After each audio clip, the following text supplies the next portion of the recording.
understated beauties. Adam Curry, John C. Dvorak. It's Sunday, April 29th, 2018. This is your award-winning Gibbo Nation Media Assassination, episode 1029. This is No Agenda. Reporting from the front lines of all dimensions and broadcasting live from the capital of the Drone Star State here in downtown Austin, Tejas, in the Cludio. In the morning, everybody. I'm Adam Curry. And from northern Silicon Valley, where I'm running the operation on Counterfeit Inc., I'm John C. Dvorak. It's Crackpot and Buzzkill in the morning. Counterfeit ink. Counterfeit Inc. You mean printer ink, I'm sure. I know you're a print aficionado. Yeah, printer ink.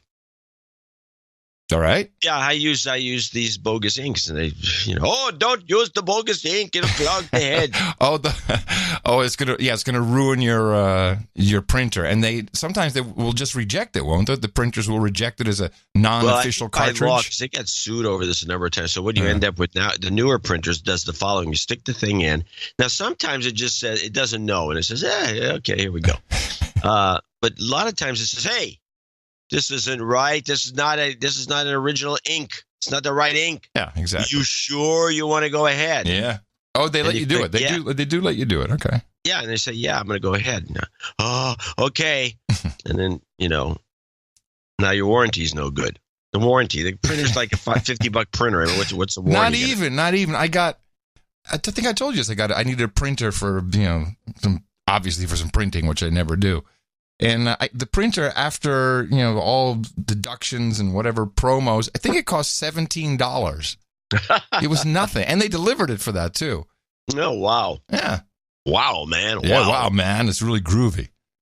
Well, you sound chipper. You had a good weekend, I trust. Did I? Mm-hmm. Well, the Warriors won last night. Oh, yay. Go Warriors. Woo. It was a funny game. It was one of these. I had to describe the game to someone. It was like, I don't want to get into sports talk. No, me neither. But was it rigged as usual, or was it different this time? This was a one-sided, lopsided slaughter, and it was. I don't believe it was rigged. Oh. The rigging only takes place at the end if there's any rigging.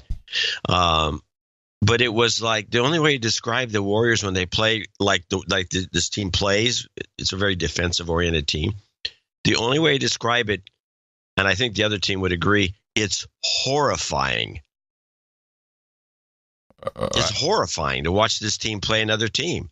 Oh. I mean, the other team, they can't hold on to the ball. A guy just takes it out of his hands. I mean, they're knocking people down. It's a horrifying team to play. I don't see how anybody can beat them. Oh, I understand why you had a good weekend. Fantastic. Yeah, we like to see this sort of thing. Very good. I had a great weekend, too.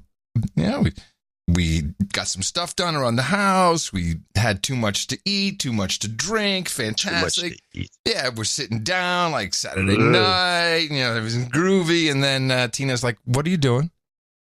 I said, "No, I have to watch this." But it's a bunch of people in a big place. What are you doing? This is not a romantic Saturday night. I said, but she knows better. It's the watch. Well, she didn't know what it was. We haven't lived together for a full cycle, so she doesn't know she's not familiar with this idiotic event? No, with the White House Correspondents' Dinner and our incessant need to watch it. Well, I missed it last year, as you recall. Yeah. I would have missed it had we not turned on the telescreen, and before I could switch to some on-demand stuff, there it was. Like, oh. Right, yeah, now you're stuck because this is your job. You got to do it, yeah.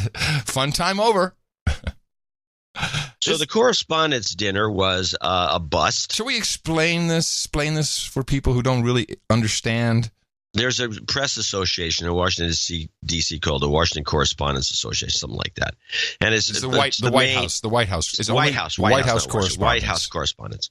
And this group, the main group, there's little offshoots of it, the different kinds of lesser clubs that show up every so often, but yeah, is the main. And they are a club, and they have scholarships, and they give little awards. They give little awards to each other. And then traditionally, it's been the spot where the relationship between the president and the White House correspondents and their association get to banter back and forth. And I think it's like a roast. It's like a roast, yeah, but it's really about the president being able to show how funny he is, or she, at excoriating the press. Yeah. But that's based on an old version of the relationship between the press and the White House. So this event kind of doesn't make any sense anymore. No, it doesn't. Yeah, but the one thing, but it's still, they still hold it anyway. They try to, cajole Trump, and they make a lot of Trump jokes, but it doesn't have the whatever. It used to have more sting, and then Obama was maybe one of the best at this because he could come out and joke with them. Ronald Reagan, of course, would have been the best. Well, Obama had fantastic timing, great writers, and he was very good at it. And there was also much better video production. This year they had some cartoon, which everyone was all jitty about, and it was stupid. It wasn't funny. No, there was a lot of not funny in this particular. Before they began with the jokes and stuff, they honored a bunch of journalists and talked about all the ones that have been arrested. And they brought this one woman out who, I guess they got her out of jail somehow, and she gave this little spiel. And within her spiel, this is the clip, is one of the journalists honored.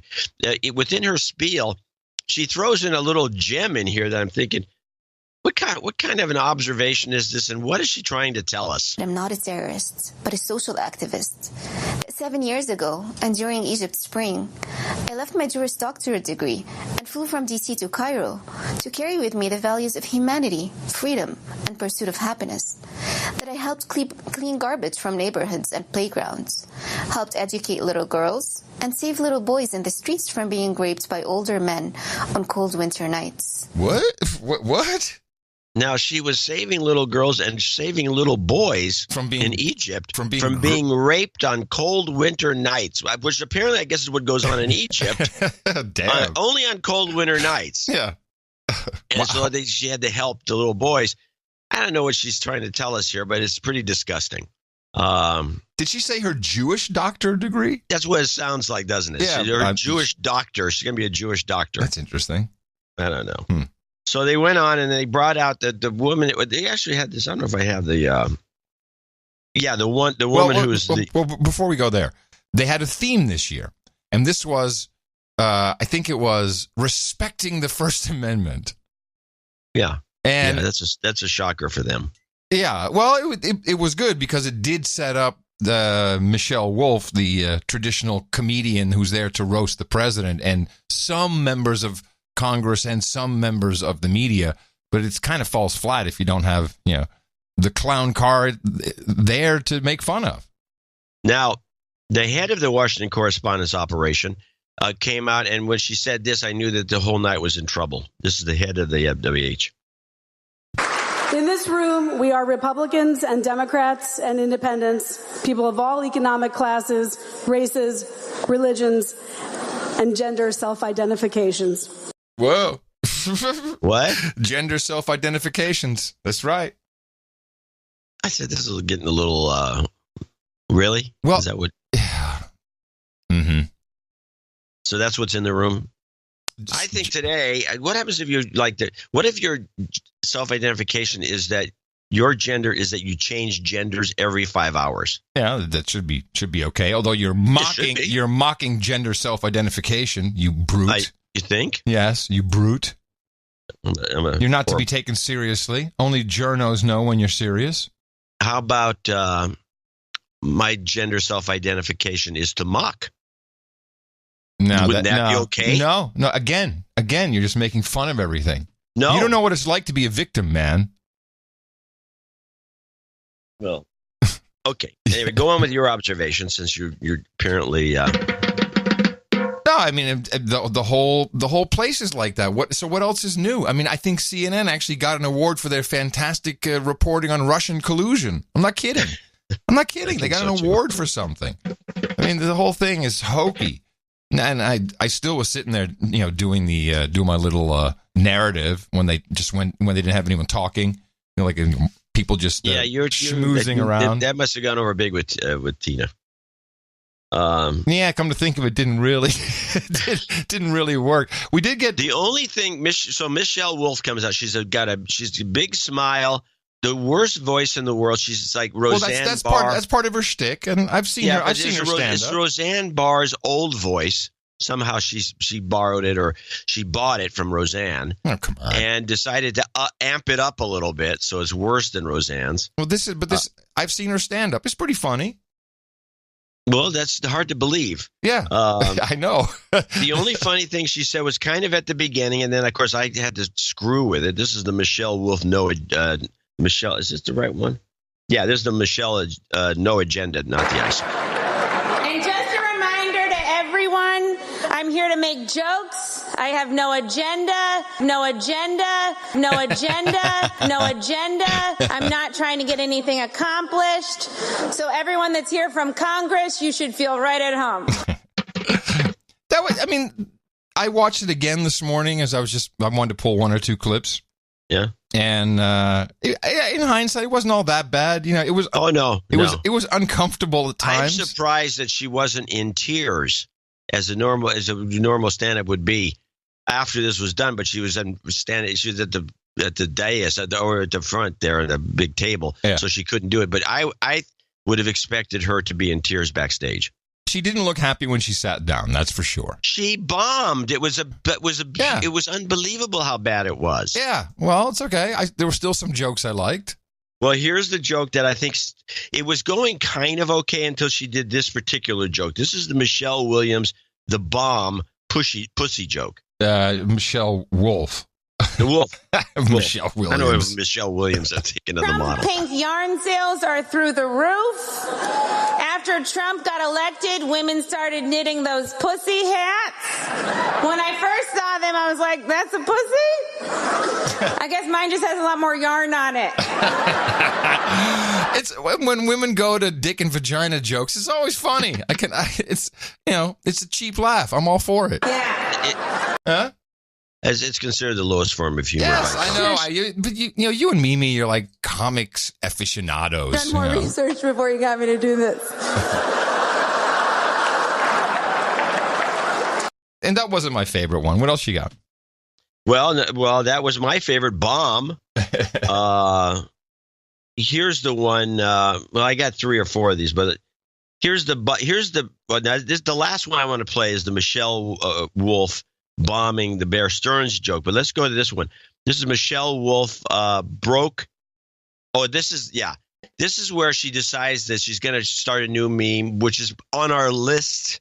Yes. That Trump is actually broke. He doesn't have any money. Yes. Which is really an old meme. She should know better than to try this. It's not in current rotation. It's more like it's almost a golden oldie at this point. It's not even a recurrent. It was a bit of a fail. I agree. Now she decides to do this bit, which is an old Carson bit where it gets the audience.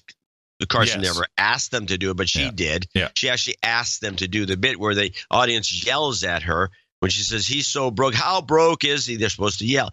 So she does these gags, and the first one's kind of funny, then it only because it's worded funny in a funny way.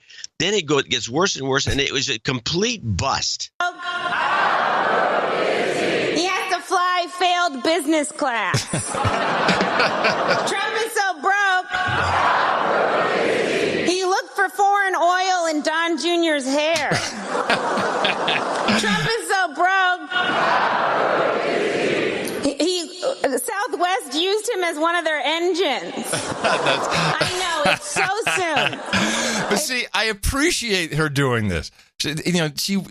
I agree. It was a bomb. It didn't have rhythm. There was a whole lot of problems with it. It was at a certain point just no setups, just boom line, boom line, boom line. But she did take the respecting the First Amendment to heart, I think, because this is. You only do a joke like this, and then follow it up with too soon, because that's it's kind of a try and true formula. But I like it. I'm like, you apparently like her. No, not at all. Let's listen more. I know, it's so soon. It's so soon for that joke. Why did she tell it? It's so soon. Trump is so broke. He had to borrow money from the Russians, and now he's compromised and not susceptible to blackmail and possibly responsible for the collapse of the Republic. Yay! Yeah, it's a fun game. See, that was just silly. That was not funny, or it was just factual. That was no good. Trump is racist. racist, though. He loves white nationalists, which is a weird term for a Nazi. Calling a Nazi a white nationalist is like calling a pedophile a kid friend. Or Harvey Weinstein a ladies' man.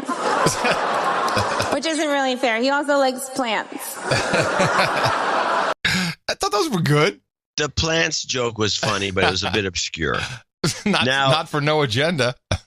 No, we're not for No Agenda. Now, so her last thing that I have, I mean, she did obviously a long set. Yeah. About 20 minutes, I think. Yeah. This is the Bear Stearns thing, and I thought that this was inappropriate for this audience. They clearly didn't get the joke at first because they couldn't put two and two together and figure out that Bear Stearns had collapsed in the Great Recession. Oh, I think maybe half of them couldn't figure that out because they, after all, are journalists and don't remember anything. Yeah, but there's some setup lines in here that are technically funny, and she's is well structured. It's the wrong audience. The timing stinks.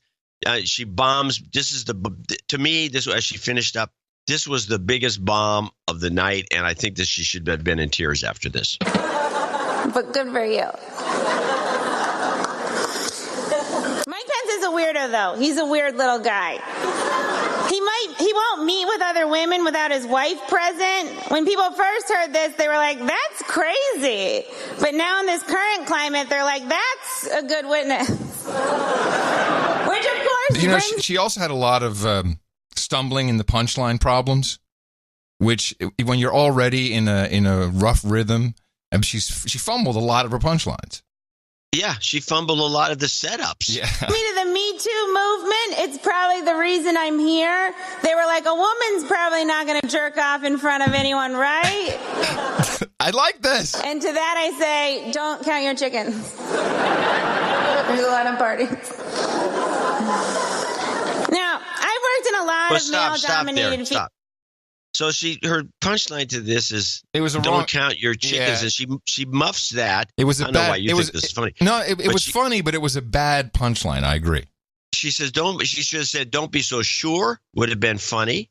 Then don't count your chickens, to the point where what's the don't counting your chickens is like a cross reference to don't be so sure. Yeah. It's like taking the joke and adding some. No, that was technically wrong. You're right. It was technically bad. Yeah. And so then she doesn't even say don't count your chickens clearly. It's like double. I mean, it was like you couldn't even understand that.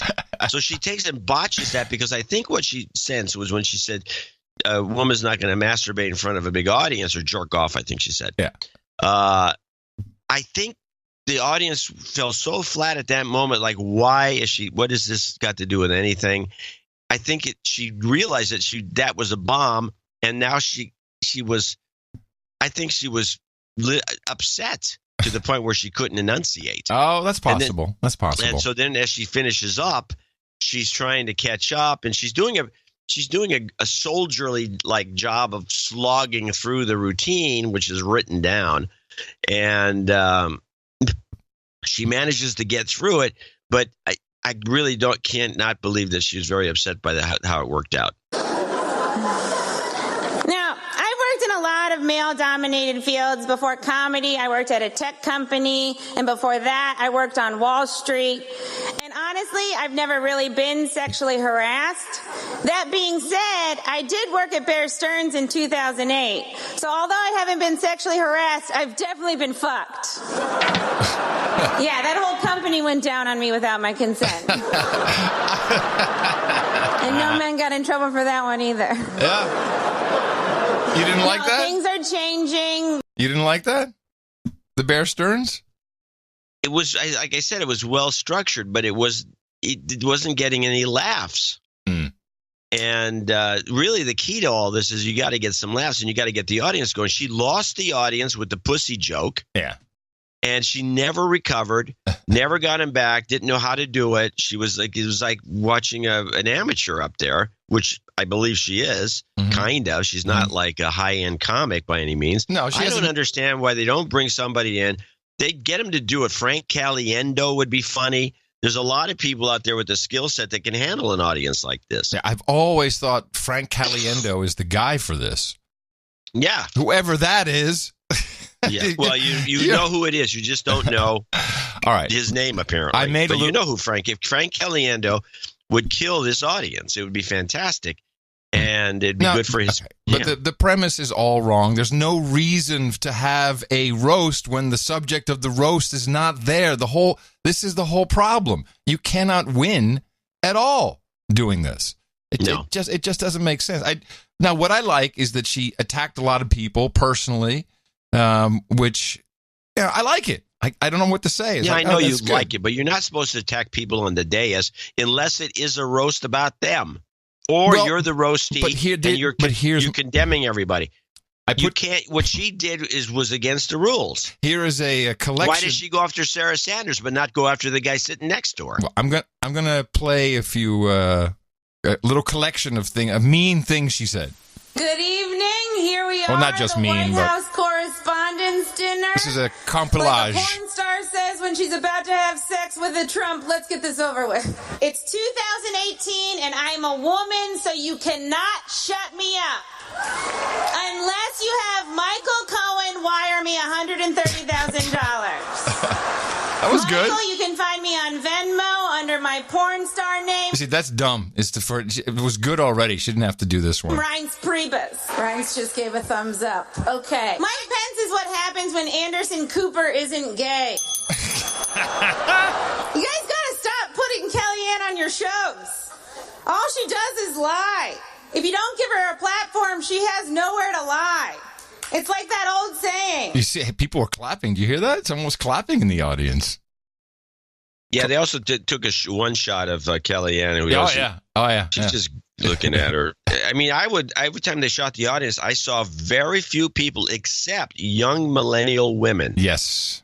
Plenty of those. And Dana Bash. Nowhere to lie.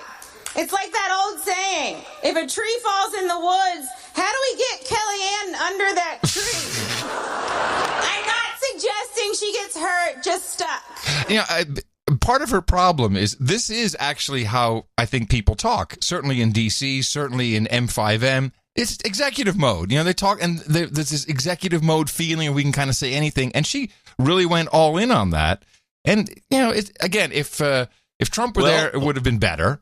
Wait! Before you say she went all in, she goes politically correct in that last joke, and she says, "I don't want to suggest she get hurt. I just wanted to see stuck. She gets stuck." But that's fun. Now that I agree, it's kind of humorous. It made it good. But what is the point of going? What is the point of that except to correct her? Well, you said you want to get her. You want her to be hurt. This is kind of we're dealing with the political correctness of the left. Yes, and it takes it. John, she saved it well, but it was just still like, wait a minute, what is this? Okay. So the reason I like it so much is heads explode from this in the audience, on the dais, in the shows afterwards. Twitter was blowing up. Everyone's all upset about it. That's funny. I like that. I'm just going to continue. Stuck under a tree. Incidentally, a tree falls in the woods is Scott Pruitt's definition of porn. I didn't get that. It was just a bad joke. There was a bunch of jokes like that one. I didn't get that one. I didn't get the joke about Trump being the engine on an Southwest flight. What is that supposed to mean? Broke because the engine was broke. Oh, because it was all the broke jokes. Yeah. And I'm not really sure what to call Sarah Huckabee Sanders. Is it Sarah Sanders? Is it Sarah Huckabee Sanders? Is it cousin Huckabee? Is it Auntie Huckabee Sanders? Actually, I want to play the full bit of that. We are graced with Sarah's presence tonight. I have to say I'm a little starstruck. I love you as Aunt Lydia on The Handmaid's Tale. See, we just watched the first 2 episodes of the new season. The We Hate Christian white males show. And she does look like Aunt Lydia. But that was immediately, and I think maybe not even intent. I don't think she looks like Aunt Lydia from that show. But immediately it's like, it's talking about her weight. And I don't think that was the original intent. but that's how people are just thinking. Well, I would say that is the original intent, not necessarily specifically, but she does have a weight joke shortly thereafter. Mike Pence, if you haven't seen it, you would love it. Every time Sarah steps up to the podium, I get excited because I'm not really sure what we're going to get. You know, a press briefing, a bunch of lies, or divided into softball teams. It's sure. Now, is that like a lesbian softball team joke? Is that what that is? Only a certain type of woman plays softball? Well, maybe. I didn't think of it that way. I just thought that, she looks like the type that would, have a group together and say, we're going to play softball and then divide people up. I guess. No, I don't know. No, I think it's like. I don't think it was a lesbian joke. You think it was a lesbian joke? Well, hello, softball. I think. It's a type of woman who plays softball. I think it wasn't. If I have to deconstruct it here, it wasn't good. I don't know, but if you've ever watched those women who play softball on the college level that are on television because you don't watch sports, yeah. There's a couple of chubby girls there, but most of them are pretty thin. And this time, don't be such a little bitch, Jim Acosta. And I'm never really sure what to call Sarah Huckabee Sanders. Is it Sarah Sanders? Is it Sarah Huckabee Sanders? Is it Cousin Huckabee? I like that. Cousin Huckabee, is that kind of an incest joke from the South? Could be. Yeah. Is it Auntie Huckabee Sanders? Like, what's Uncle Tom but for white women who disappoint other white women? This. I know. Aunt Coulter. Okay. So her double payoff with Aunt Coulter was dumb. But that was a harsh one. And Tina said this morning, I said, I had the same stance. She says, yeah, but as you know, there's a special place in hell for women who put the scourge on other women. Special place in hell. And that was it was racial. It was a whole bunch of things in one. That was an odd joke to make. For white women who disappoint other white women. Oh, I know, Aunt Coulter. I actually really like Sarah. I think she's very resourceful. Like, she burns facts, and then she uses that ash to create a perfect smoky eye. Like, maybe she's born with it. Maybe it's lies. See, I think those were two jokes that you probably didn't get. Did she say burn fat? No, burn facts. Burn facts. Burn facts to create the perfect smoky eye. It sounded like she said burn fat. No, she didn't say that. No. But you understand the two jokes here? Because I think they were way too obscure. One is, to create the perfect smoky eye. That's got an eyeball. No, her eyeball. No. Yeah. No, what is she saying there? No, smoky eye, this is a very female thing. Smoky eye is the makeup you put above and on your eyelid, which is usually a little darker. So that's smoky eye. And then she says, maybe it's smoky. What did she say? Hold on a second. Because it's like a takeoff on a Maybelline commercial. It was very, very dumb to do this. And then she uses that ash to create a perfect smoky eye. Ah, okay. Get it. Like, maybe she's born with it. Maybe it's lies. Yeah, so that's maybe she's born with it. Maybe it's Maybelline. So, no, it's... What'd she say? See, this is the other thing. She mumbles a lot of her punchlines. Yeah, she said does. Maybelline? Yeah, no. Listen. Like, maybe she's born with it. Maybe it's lies. So the commercial goes, maybe she's born with it. Maybe it's Maybelline.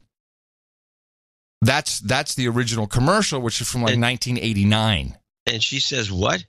And then she says, maybe it's... Maybe she's born with it. Maybe it's lie?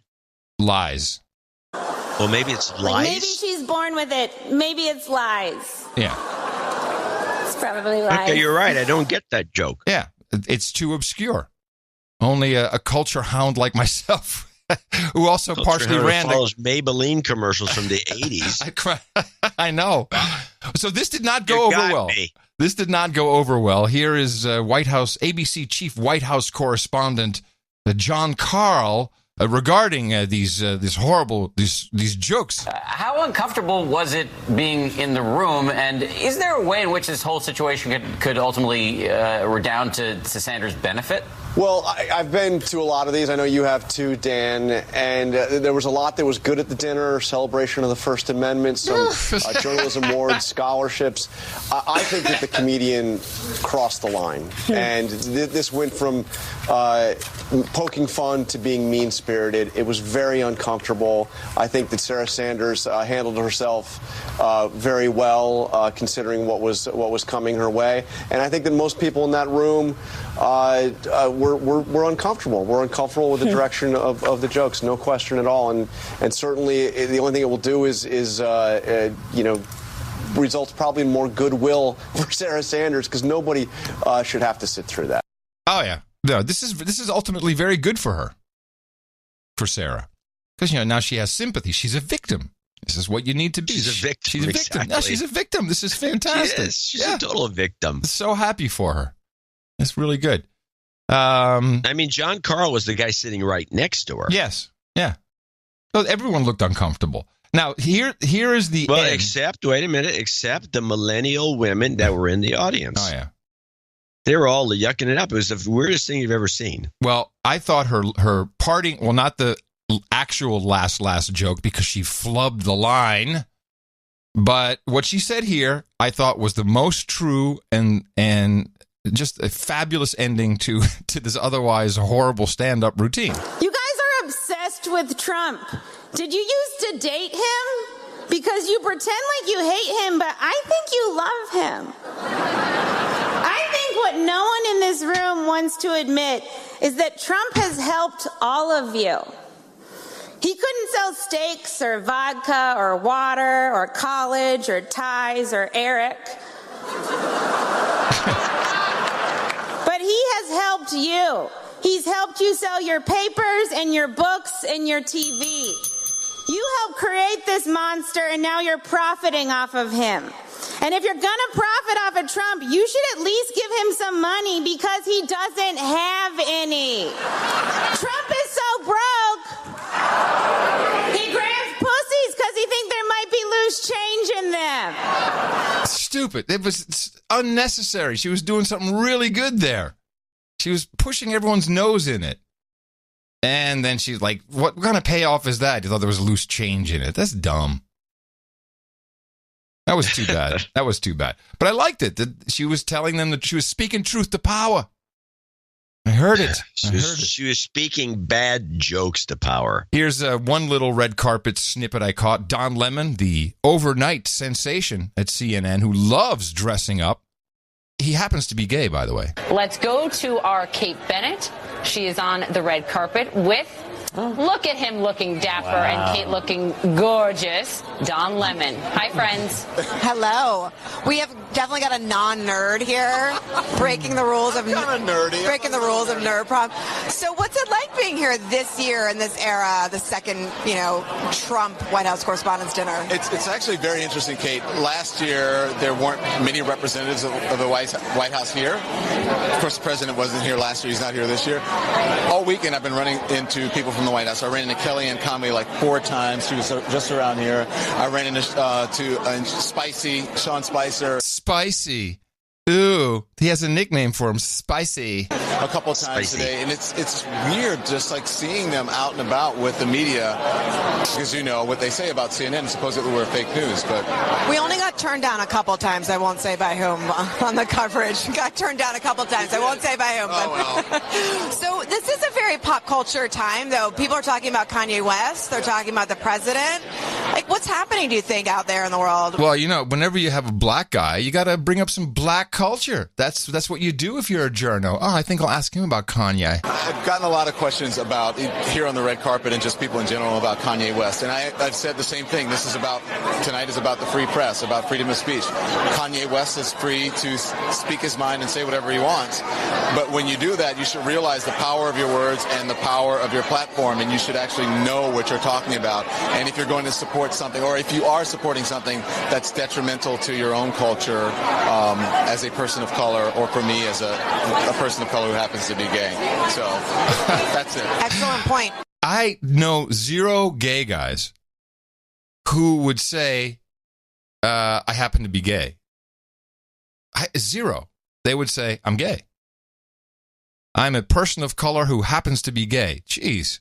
It was an evening of self-gender identification, actually, wasn't it? I think that George Carlin does a whole bit on the use of happens to be. Happens to be? Oh, yeah. I recall that. I happen to be.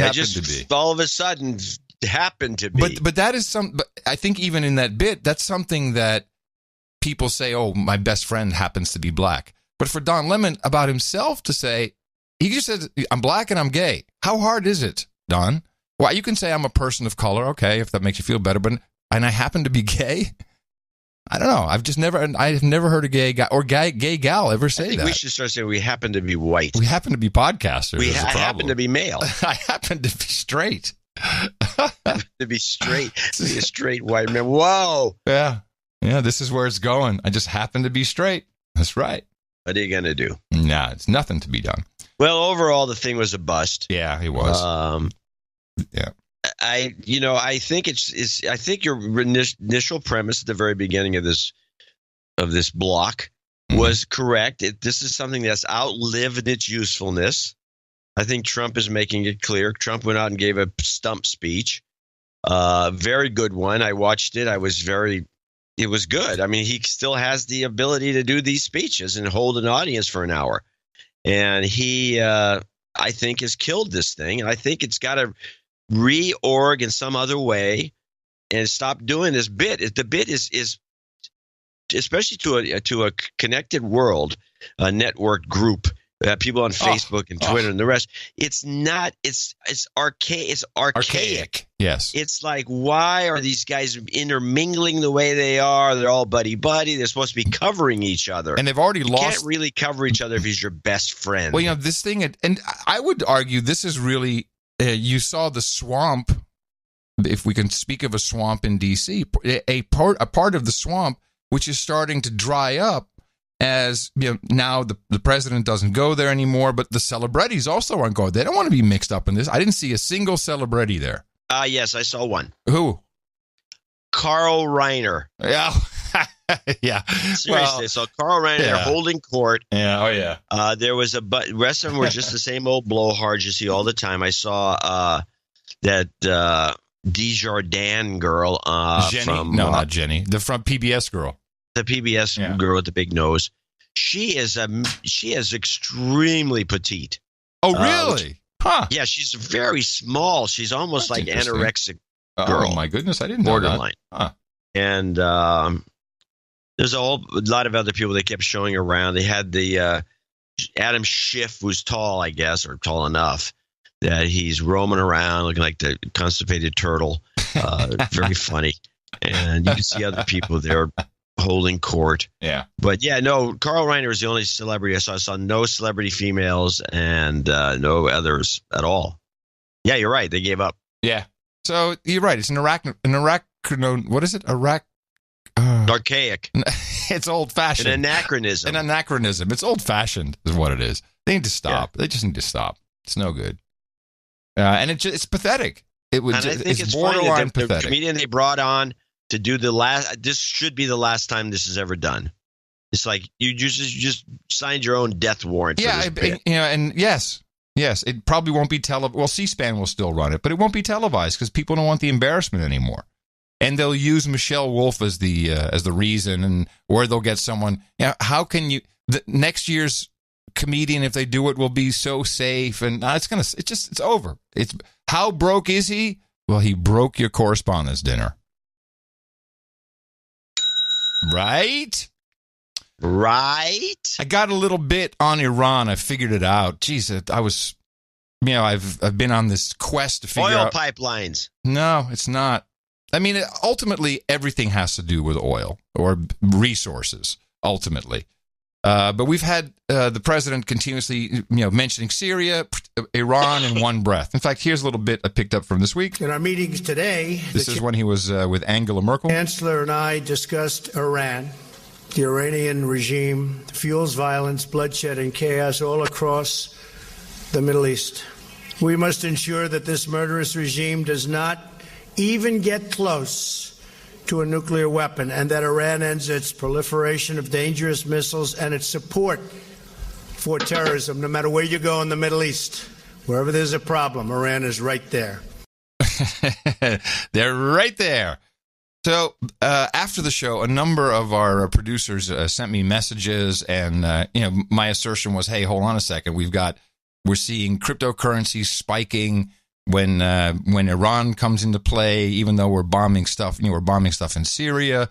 The Iran deal is set to be continued or changed or done away with entirely on the 15th of May." What exactly is the problem with Iran? Why are we stirring up stuff there? And then we learned, obviously, that CIA Director Pompeo had been... I'm sorry. That's North Korea. I didn't mean to say that. It's one of those mornings. So I've been looking at what is the actual reason for the Iran hate. The regime, etc. Is it really terrorist financing? It's much worse than that. They have committed the ultimate sin. Here's Press TV. That's an Iranian outfit, isn't it? Press TV? Yes. Can I make a guess? Sure. It has to do with currency. Iran has banned importers from using the US dollar as base pricing currency in import documents. Iran says pricing in import documents should be based on non-dollar currencies such as euro, as well as the national currencies of major exporting countries. The move is seen as part of Iran's efforts to ditch the greenback. Iran has no access to the dollar due to years of US primary sanctions. The country was expected to be given access to dollar when it sealed a landmark nuclear agreement with P5+1 back in 2015. United States officials at the time said Iran would be given access to the dollar in line with the nuclear agreement. But America's failure to deliver on this promise made Iran move away from the hard currency. Iran will join Russia and China that are pushing ahead ambitious plans to become independent from dollar. Iran says already receiving oil payments in currencies other than dollar. The policy is already being praised on social media. Many believe Iran is in the right direction, and some say the country should have taken this measure long before. I really appreciate the background music for this particular report. That was well done. And so I had part of it right. I thought, well, the Syrian thing, people knew about it because that happened on April 14th. On the 13th, Bitcoin and, of course, all cryptocurrencies they move in tandem with Bitcoin. But this, now know the timeline. This announcement, I think, came on the 11th or the 12th. So it is also possible that Iran said, hey, media, we screw this, screw the dollar. We're going to go with other currencies. We'll take the euro. And that news had to be stopped. How do you stop big news like that? You bomb the shit out of someplace. So I think that we should, since this is kind of your beat, this bit, you should remind people of some of the other people, big names, who tried to pull this stunt. Superstars like Gaddafi. Yeah. Didn't he try to do the gold dinar? Wasn't that? And wait, who was the other guy? Like that. The other guy was what was his name again? Oh yeah, Saddam Hussein. The Iranian dinar. Iraqi dinar. Sorry, Iraqi dinar. Yeah, it's not a successful strategy for long living. No, if you want to live a long life, don't start messing with the U.S. dollar. Go ahead. I think you're dead on this one because it is still about oil and pipelines. It's at the end of the game, but at the beginning of the game, there's still this U.S. dollar issue. We're not about. We're letting the only thing we're letting slide a little bit, which is something I've disagreed with you on specifically, which is the use of the pot of money called the SDR, the special drawing rights, which is set up by the IMF or one of these groups, which has a mix of money, but the dollar is still the main item, and you pull the plug on the dollar. The problem is the entire world's economy is based on the fact that it's run by the dollar and this huge deficit, which we can't afford to pay. Right. And if the underpinnings of the dollar are pulled out from under us, then we have to pay this deficit. Now, what if, as an insurance policy, So you and I are elites. We hang out with the SDR crowd, with Fifi, and we're up at the upper echelons. We're talking about this issue, and we like America. We want America to be strong, but we're globalists, so we really want to be on top of everything. We want to be in charge of the whole shebang, and not give it to just the U.S. president. Foresee what these idiots in America did. They elected the orange clown. This was no good. Yeah. So maybe we'd sit around with our buddies from the NSA and CIA, talking about who we're going to kill or how we're going to keep control. But you know what? Insurance policy time. Why don't we create another currency? And we'll make it so no one really knows who created this. And we'll let that sit for a while, and we'll spike that, and we'll start to have people use it as money. And maybe we have some control over it, or maybe we can actually decode the hashes because we have the computing power. I don't know. But you'd think that Bitcoin could be a very interesting play in this game. Well, there's some theories out there, and unfortunately, because I didn't know you were going to go in this direction today, because I left out my Bitcoin clips. Oh. But there are some theories out there that the whole thing is a scam to get people to throw in, especially at these higher rates, and pretty much break themselves to get money out of circulation. Possible. Very possible. I mean, there's a group of people out there that are basically suckers. Well, patsies. Everybody wants digital currency. I mean, the central banks, everybody wants this. And there's that element in play. Then now, when you say everybody, you're making a mistake, because I'm not one of them. No, I'm talking. Hello, we're still up here with the elites. Hello, we're up here talking to Fifi. Okay, well, if you're thinking that, you think the elites are thinking that way, that they actually believe that everybody wants digital currency? No, they are everybody. No, I'm saying, do you think? Okay, I'm an elite. You're an elite for the moment. Do you think that the two of us are actually, as elites, are genuinely thinking that people want digital currency? No. The people who are staunchly against it, who really hate the whole idea of digital currency, they're the ones we dupe with the Bitcoin, which we secretly control. Yes, we can dupe them because they're dupable. Right. Hey, they buy $1,000 pieces of hardware. The funny thing, the irony of this duping is that is digital currency. If you're someone who sits around saying, I like cash, yeah, why don't you buy gold? If you really like salt, you like something you can put in your pocket and take with you and put under the mattress. You can't do any of that with the Bitcoin. It is the epitome of digital currency. Well, I don't have to tell you who the gold bug is in the family. Well, there's that. Yeah. Yes. Mm-hmm. The gold bugs are going to make a comeback. The gold bugs have been put in a position where they've been marginalized, but I don't think that's long term. I think that's just a short term thing. I think gold may be the way. We should all start thinking about gold. And you know me, for 10 years I've not said that, but I'm starting to say it now. Right. And who was saying it 10 years ago? Yeah. What has it gotten you? Well, it took me go into the details. But from a value standpoint, when I was talking about it and you were calling me a gold bug and a nut job, it went from 700 to 1,500, pretty much doubled.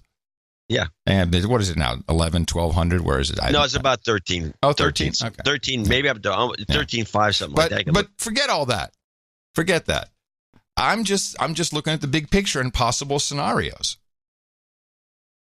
But for sure, that scenario is not out of play. You're not the only one thinking that particular thought. I know. We still don't really know who created Bitcoin.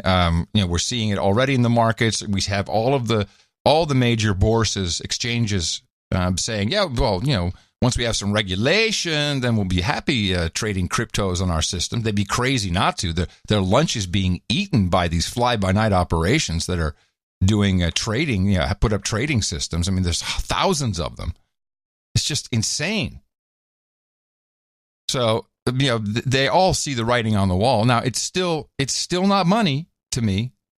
And I would hate to have to, base my life on it. It's like, hey, pay me in Bitcoin. Maybe I can pay the rent, or I just might miss it if it goes down too much. But I can totally see them trying to stabilize this and moving everyone over and really controlling it. Let's see what pulling the rug out from under. Let's wait until Jamie Dimon really comes back on it. Just control. You don't have to pull the rug on anybody. Just have control. Have control. The control is being built into Bitcoin. If anybody thinks the banks are going to go out with a whimper, no, of course not. They got to have their heads up their ass. These bankers run everything. Yeah, but that's why I'm looking at this as a very viable theory. And we still have. I don't think Trump is a part of this plan. And he's like, oh, we got to protect the dollar. So that's what Iran is about.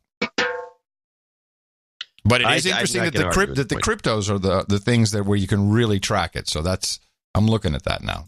All right, so let's go back to Trump in Michigan, and I think I've spotted a couple of new things. Okay. Now, Trump is still good at holding the big audience. If anyone thinks the guy's losing it, he's crawling around like Nixon did the last days, supposedly, in the White House. I don't see any evidence of it in his speech. The same kind of speech, holds an audience, does a really good job of cajoling them and getting them to yell stuff like, I love you, Trump. How about no bell, no bell, no bell? Yeah, no bell. That was a good one. Now, that was great. I figured out what his new angle is going to be based on a couple. I got 4 clips you can play. I don't know how many you want to play. One of them I thought was kind of interesting because I never heard the story before about the British Embassy.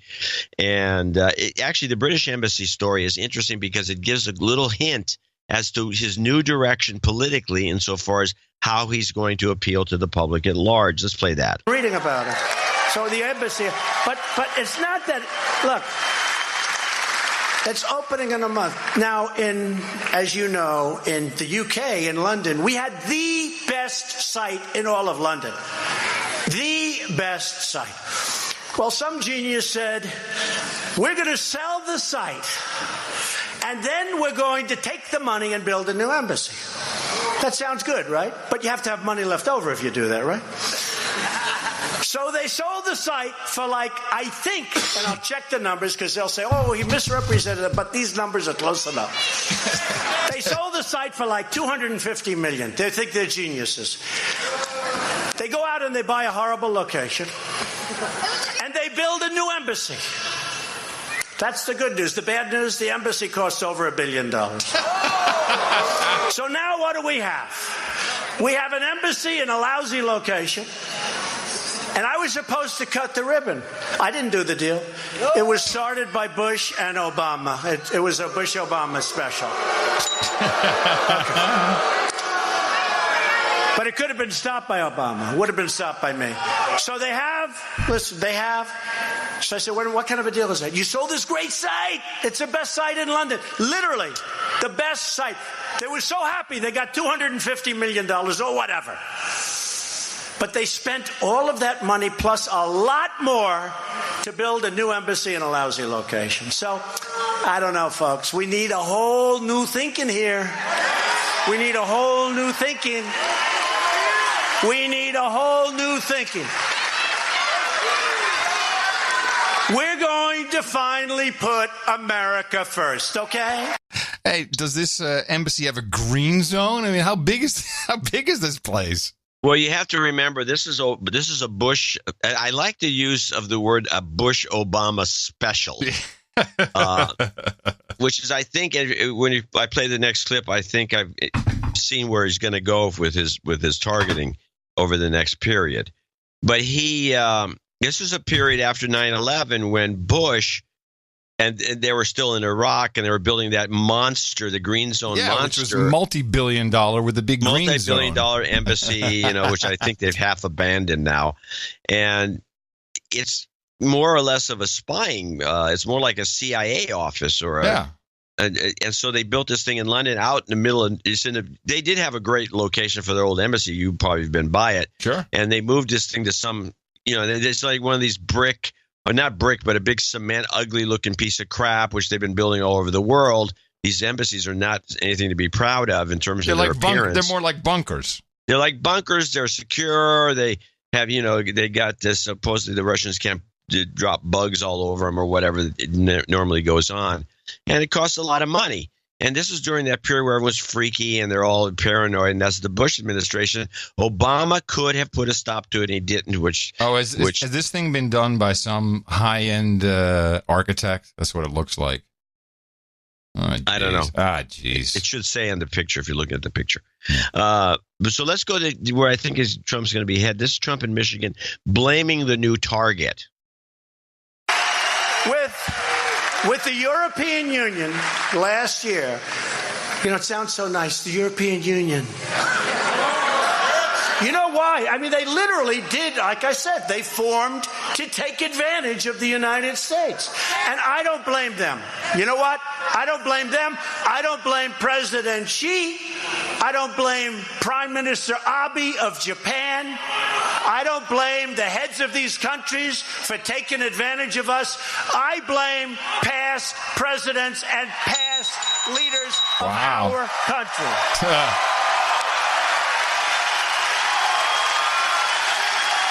Wow, that is possibly the most American-type message you could give to the world leaders.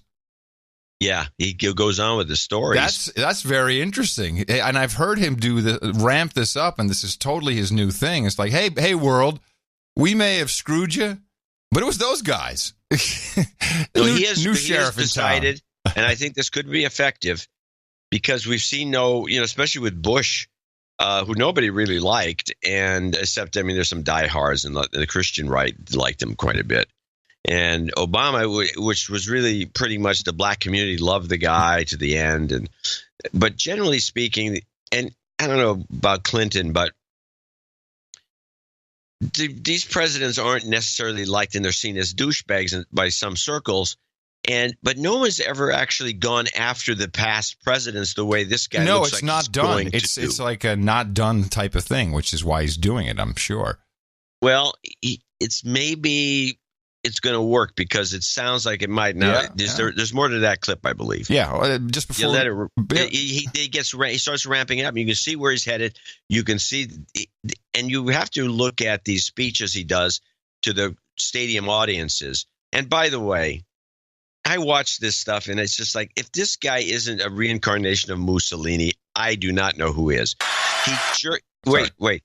He does this thing. I've never seen any of the impressionists do it, but you've seen him do it. He does it when he's seated. The profile. He jerks his body over, and he doesn't just turn his head. He moves his whole body over about 45 degrees and then turns his head and stares at something at a direct angle at someone or something with a very stern look.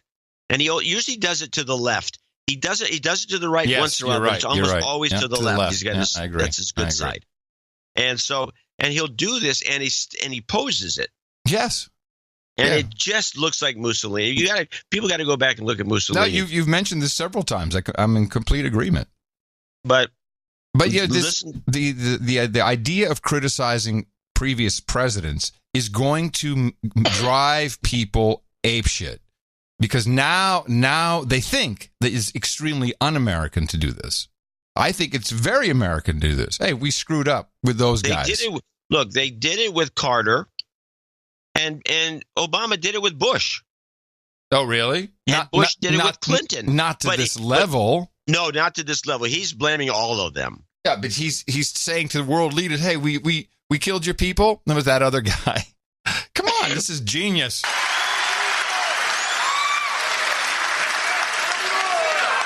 I was in China, and I was making a speech, and I was saying how bad it is, how unfairly we're treated. And I'm in front of thousands of people from China. And I could see the mood was getting dark, and I have President Xi over here, and I realized I was going point after point how bad it is for us, how good it is for them. They became a major power since the World Trade Organization, which is a horror show for us. Horrible. And I looked at President Xi, and he's the boss. He's the guy. I said, but it's not your fault. It's not your fault. It's the fault of the representatives of the United States who allowed you to get away with it. I don't blame you, right? Right? Wow. There's got to be some research, certainly in warfare. This has got to be a very powerful move to make for your base. You know what I mean? I find his approach to this whole thing, by the way, is a form of old-fashioned storytelling. Mm-hmm. Borderline Shaggy Dog. Mm-hmm. He never quite gets to the full Shaggy Dog in terms of wrapping things around. He always wraps it back, because I have another instance where he tells a story and he starts going off topic, and I'm watching it, saying to myself, how is he going to bring this back? Is he going to be able to do it, or is he just going to forget the point? Never forgets the point. Now, that said, he does have two prompters. He's not reading from them, but I think he has notes up there. And shall we do the Chinese car? He's telling a story in a way that is old-fashioned and really works well, and it holds an audience. The media just refuses to deal with this. But when they send their cars over, we charge them almost nothing. Let me give you a great example. It's so simple. China. So when they send a car into the United States, of which they send many, including parts, and you people know something about the car industry, because I'm bringing it back to the state of Michigan, right? I don't know, man. So I'm bringing it back. And, with Chrysler's moving back to Michigan from Mexico, you saw that. Some of you are beneficiaries of that one. Thousands of jobs. We have many, many car companies. You see what's going on. Toyota, many companies are opening up in Michigan. Hey, hold on a sec. Didn't Obama save the auto industry after the Great Recession? Did they just take off General Motors? Just General Motors? Pretty much. I mean, that's the one that needed the bailing out. I think he also Motors, he offered money to everybody but Ford. Did General Motors take their money and build factories in Mexico as well? I think so. Mm-hmm. Okay, just checking. The cars are coming back to Michigan. The plants are coming back. They're being expanded. And by the way, do you remember about 6 years ago, I wasn't even running, and they gave me an award, the Republican of the Year. I guess maybe they knew what was going to happen. I don't know. I wasn't running a long time ago. And I made a speech in Michigan thanking them for the award, saying how horrible, how did you let this happen, where all of these plants close, move to Mexico, they build the cars in Mexico, they sell them across the border, no tax, we lose the jobs, we lose the taxes, we lose everything. How did anybody let this happen? And guess what? Not happening anymore, folks. It's not happening. So now they're moving back. Now they're moving back. But let me give you an example. So China, great people. By the way, great people, great country, great leader. Stop. But when they... So he started off with this China anecdote, went off. Yeah. Roamed around. And this is when I'm watching thinking, is he going to get back to telling us a story about China? And he beautifully brings it back in and then takes a little jump, talking about how great the people of China are, before he finally gets to the point. And it's like, it's really old-fashioned storytelling he's doing, and I think he does a wonderful job of it. Example. So China, great people. By the way, great people, great country, great leader. But when they sell a car into the United States, they pay 2.5% tax. When we sell a car into China, number one, they don't want it, because they have barriers, so they won't take it. But if they took it, it's a 25% tax, okay? So think of it. So they have a tax that's 10 times higher. Now, what they say is, we don't want your cars, we have a barrier, but if we take them, it's 25%. So we're 2.5, 25. So far, it doesn't sound good. But what's really bad is they say, we won't take your cars, we want you to build your factories in China and make the cars there. Okay. All right. But you know what? Why are they wrong? Because now we're doing that also, okay? Build your factories here if you want to sell cars in the United States. Oh, that's interesting. Let them build them in Michigan, right? Michigan. That sounds a kind of globalist. Well, the other thing is, most of those car makers, Honda, I think BMW, and a few others, are building cars in the United States, and they have been for years, way before he came around. Certainly, and there's in South Carolina in non-union shops. He doesn't want to bring that up. And so it's not like this is a new invention or a new idea, but the way he presents it is like it's like all him. He does a very good job of that. And he does it in the form of these long stories. this event is just, he can do these things once a month, and the people just lap it up. It's fantastic. I think he's one of the best I've ever seen do this sort of talking. Now, he does have little needling here and there to get people to off their asses. It doesn't get into too much of it, but he does this one stab at Stabenow, the woman that's, I think she's a senator from Michigan. And he blasts the audience for letting her be a senator. I thought this was actually well done. They've got to be voted out of office. They've got to be voted out of office. And you have a senator in Michigan, Senator Debbie Stabenow.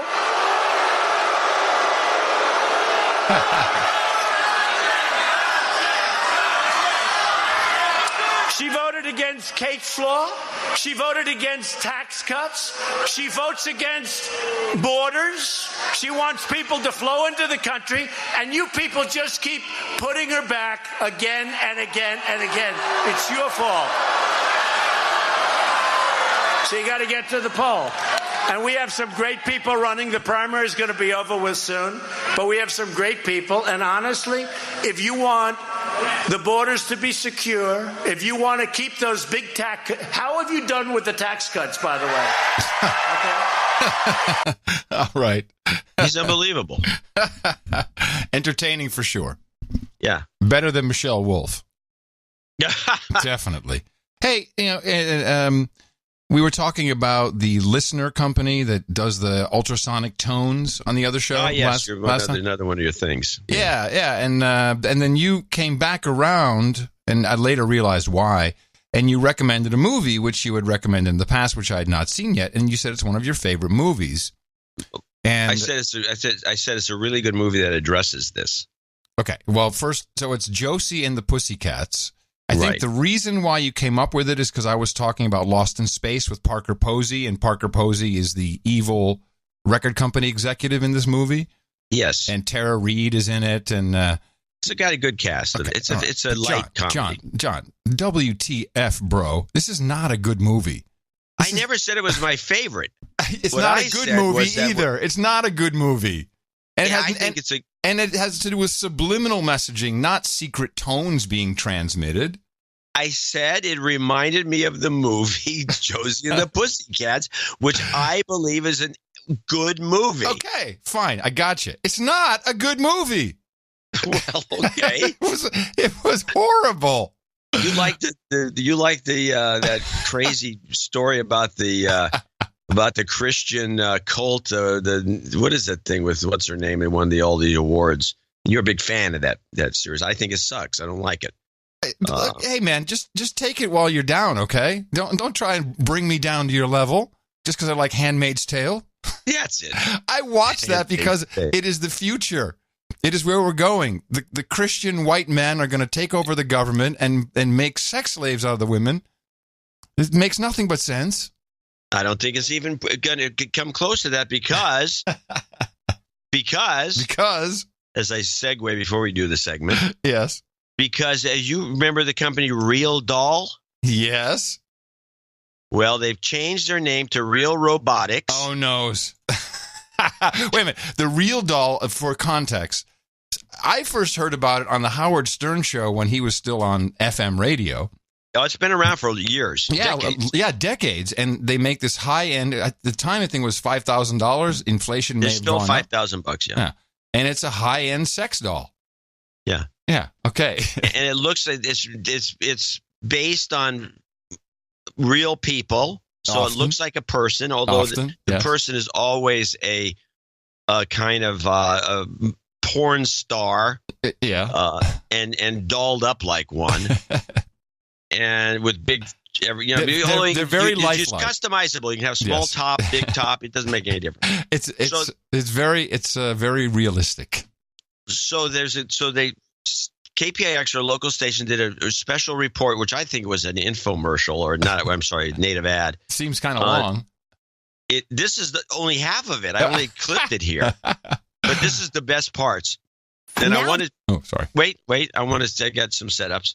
They're talking about they're making these dolls into robot dolls, And by the way, and then they show them trying. This is the worst. And then they have some creepy owners that have 5 or 6 of them. And at the very end, I'm going to have to kind of reemphasize the end because it's a long clip. You can stop it during the, not stop it, but interrupt it. At the very end, they have this anchor at KPIX called Elizabeth Cook. KPIX, the local Channel 5, always had these very attractive kind of, I'd say, beautiful in a very subdued way women anchors. Mm-hmm. And they're not flashy. They're just really understated pretty. Understated beauties. Yeah. And they've had Kate Kelly was the absolute best example of this. But this woman, Elizabeth Cook, is one of them. And you can look her up and take a look at her picture and you see what I'm talking about. They had to do a tag at the end. And you could just see it. She didn't want to do it. She didn't like the story. She didn't like the way they were presenting it. And they threw it to her at the end. So she had to do a rap. And she was so irked just rapping. And you can't hear it as much in her voice as you can see it in her eyes. And you know that she was not talking to anybody after this because this story was extremely irksome to women in general, and you can see why. Now they're adding AI and robotics to their stable. The inspiration for integrating AI and robotics was always in the back of my mind. I mean, when I made the initial doll, I immediately thought how amazing it would be if it could move and sort of come to life. It makes it better. It makes it more realistic. It makes it more real. Brick, who asked us not to show his face, already owns 5 dolls. I'm very sexual. I can have sex every day. Each doll costs $5,000 to $6,000. What is he, Superman or something? How is that? She could have sex every day. How is it even possible? They're beautiful. Each and every one of them are different in one way or another. An AI version could cost 3 times as much. Brick is eager to get one. Absolutely. The better toy is to have the response. The bots will be synced up to or embedded with a special AI app. In the near future, the app is the one that's going to control the robots. Brazilian software engineers Gael Lindrith and Yuri Machado. You create your own girl, and you just have to talk with her and build a relationship with her. The app allows you to create a virtual girlfriend or boyfriend on a digital device. You build the face, customize the body, choose a voice. Nice to meet you. Even program the personality by... hold on. I just got a semi from the voice. I got to hear that again. Oh, my God. Can you imagine, guys, coming home to that, a virtual girlfriend or boyfriend on a digital device. You build the face, customize the body, choose a voice. Nice to meet you. Oh, man. It's so lifelike. Even program the personality by spending points and picking among a dozen traits. If you really want her to be really sexual, you can spend 2 points on it, and she's gonna be like really sexy. Why don't you ever get mad? The more you interact and share details, the more your digital friend will get to know you, your likes and dislikes. What is the nickname you are going to call me by? Okay. Now, first of all, I looked up Elizabeth Cook. Yes, she is like a Natalie Morris. I mean, there's no way she would stand for this. She is Dementia B hating all of this. That's very obvious. Yeah, she's buttoned up. She's very pretty, but very buttoned up, and yeah, she does not like this as a public. But I've noticed something else because this conversation came up maybe 2 months ago. For some reason, maybe it was longer than that. Sex bots were in the news again. And there was a sex bot thing that happened about 2 months ago. Yeah, you're right. Yeah, sex bot thing. And I noticed that the keeper was confused about this and was asking me as a man, woman to man, questions about, does that turn men on? All these questions. Like, no, not anyone I know. Yeah, but I now I'm realizing, maybe she didn't realize it, that I believe that there is an underlying anxiousness with women about these sex bots. And I think we need to keep our eye on it. I agree with this. First of all, I mean, to any sane guy, I don't know if I'm a podcaster. Who am I to say anything? But no, this is not a viable substitute. It is not a lifestyle. I think myself or anyone I know. The robot's never going to get to know you. So exactly. So, I don't think this is going to happen, but there is a general anxiousness and maybe a little bit of fear because we live in time, the mystical AI and machine learning. And and I think women already, because have societal issues about, am I doing it right? Am I doing the right thing? I think men have that too, but there's no male robots being pushed. Oh yeah, they're making male robots too. Yeah, but women won't go for that. Yeah, and I think that women are worried. Like, well, hold on a second, maybe we're pushing this thing too far. I don't know. It's I think they're worried sick, and I think Elizabeth Cook exhibited that with not wanting to cap the story. She didn't want to do the tag. And she was, and I'm sure the guys were snickering. Not that they do that at a TV station, but here's giving it to her. But here's the question I pose to Elizabeth Cook and to other women. I would posit the number one sexual device in the world is the dildo / the robotic version, the vibrator. Now, we've been okay with this forever. So what's the big deal? Well, I think there's a fundamental difference between a vibrator, any masturbation tool, and a looks like a woman, looks exactly like a woman. Mm-hmm. Now it's, but of course it was inanimate, so you had like a stuffed woman, and you could have sex with it if you were a sex crazy guy who has to have sex once a day. Every day. I'm very sexual. I'm sexual. I'm sexual. And so I think there's a fundamental difference, and I think that now adding the robotic aspect to it and then making assertions that is getting to know you. Yeah, that's the part where it gets creepy. Program it to be the way you want it to be. Yeah, in other words, the men get to tell the women how to behave. You're right. Is just gotta drive people like Elizabeth and others up the wall for good reason. Blondie. How imaginative this sex hound is.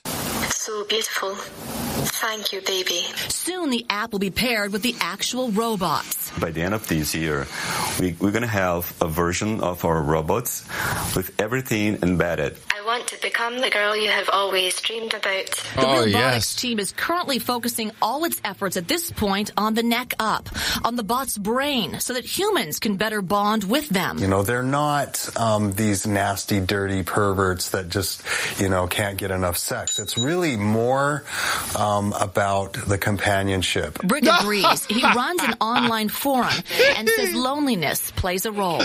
I also read Playboy for the articles. This is not about sex, baby. This is for companionship. I've talked to a lot of men on sites and women that have lost their mates of 30, 40, 50 years. And they're crushingly lonely. Wait, that's his market? Is that who he's going after? He's going after people who've been married for 40 years, dudes who have and lost their mate? I don't know, bro. I've talked to a lot of men on sites and women that have lost their mates of 30, 40, 50 years. And they're crushingly lonely. It kind of transcends the whole sex thing. Realbotix hopes to expand beyond sex and create other roles for the bots, such as a companion for the elderly. This robot can keep them company and also monitor their health. Brick hopes once the bot brain is perfected that they'll make the body more interactive. Being able to be intimate with something this beautiful is amazing. I'm in a good mood. In San Diego County, Juliette Goodrich, KPIX5. Realbotix is now researching how to integrate cameras into the eyes so that the robot can actually see, have facial recognition, and track humans' emotional state. Well, check this out. It's you. Now, how come Elon doesn't work on a project like this? I mean, this has must written all over. Turn the corner over. On it for sure. Yeah. Now they showed the robot at the end, one of the girls, and by the way, all the girls look like very extremely well made up hookers. Yeah. Without any exceptions. Hello. And Yeah. We get to choose. You can get the hookers are probably cheaper if you could, But let's go back to this the robot itself. Now, they show it talking at the end. One of them, one of the blonde robots, and it moves his mouth. I got to say you, and when it does so, it's like the whole face, this whole rubbery face, wiggles and jiggles, and it's like it makes you cringe. They really have a lot of work to do to get, because Disney's been working on these talking things, the animatronics for, I don't know, 50 years, and they still can't make them look even remotely realistic. Hey, Madame Tussauds has people. People go to Madame Tussauds and take selfies with the president and first lady, and they don't even look like them. Yeah. So people are ready for this. You know what I would do? I would absolutely get a sex doll, and I'll tell you what I would have my sex doll do. Please filter my email. That's what I would say. Please. You're so smart, sex doll. Could you please just sit here and wear that and filter my email all day? Pull out the things that you've learned that I like and delete the things that I hate. Please, could you just do that for me? And then I'll be a believer. Yeah, good luck. Now, the one thing they are good for, I have to say, is carpool lanes. They're extremely realistic. You can get that much cheaper. So, carpool lanes. Well, great report, John. Thank you from the front lines. That clearly was a native ad. There's no doubt about that. Oh, no. And that, by the way, was a 3-minute clip. Yeah. And that was like a part of a 6 or 5, at least a 5-minute package. It was quite a package. And with that, I'd like to thank you for your courage for that package and say in the morning to you, John C. C stands for Cinematic Sex Doll Specialist, Dvorak. In the morning to you, Mr. Adam Curry. In the morning, all the ships and sea boots on the ground, feet in the air, subs in the water, dames and nights out there. In the morning to everybody in the troll room. And I will say, troll room, I just wanted to say thank you very much. You guys do so much more than you realize. Like what? Well, it is like a constant thermometer. It's scrolling out of the corner of my eye. My best one-liners, I will freely admit, come from the troll room. They don't always have the joke right, but they often have a little germ, little spark there that will give me just the right comedic stylings for the show. NoAgendaStream.com is where you can join in all the festivities. I'd also like to say in the morning to Rob Little with a Y. He brought us the artwork. Lytle? Little Lytle. I said Little with a Y. He brought us the artwork for episode 1028 titled That Was Roscoe. I got a Roscoe. Again, people on the tweeters and on noagendasocial.com saying how much they like this. It was the world's first anti-BS medication, the No Agenda 33 milligram ITM pill, now available. Another Which ad. I believe we got from about 5 years ago. Is that the one we had to dig and dig and dig? Oh, yeah. It's very old. Yeah. In fact, we're up to 5 digits now. So we're in the 10,000s, 11,000s actually in number of pieces of artwork. And this was back to the 5,000s or something. So this is very old. Yeah. Warning, may cause or have the following effects. This No Agenda anti-BS medication. You could experience anxiety, paranoia, confusion, uncontrollable laughter, feeling and acting with excitement and activity you could not control, mood or behavioral changes, disbelief of media, advanced critical thinking, follow the money, fact-tracking, hatred of your slave job, jingles and slogans you may get stuck in your head, unusual hunger for mac and cheese, and feeling the need to donate. Bi-weekly dose is recommended Sundays and Thursdays. Thank you very much. NoAgendaArtGenerator.com is where you can participate in that value that you contribute to the show. And we always like to thank people who give us money to continue. The greenbacks. Digital. It's pretty much all digital money. But we appreciate it. And these are our executive and associate executive producers who we like to thank kind of in the beginning-ish of the show. We went a little long there with your clips, but they were well worth it. Yeah, just today's long clip day. Got it.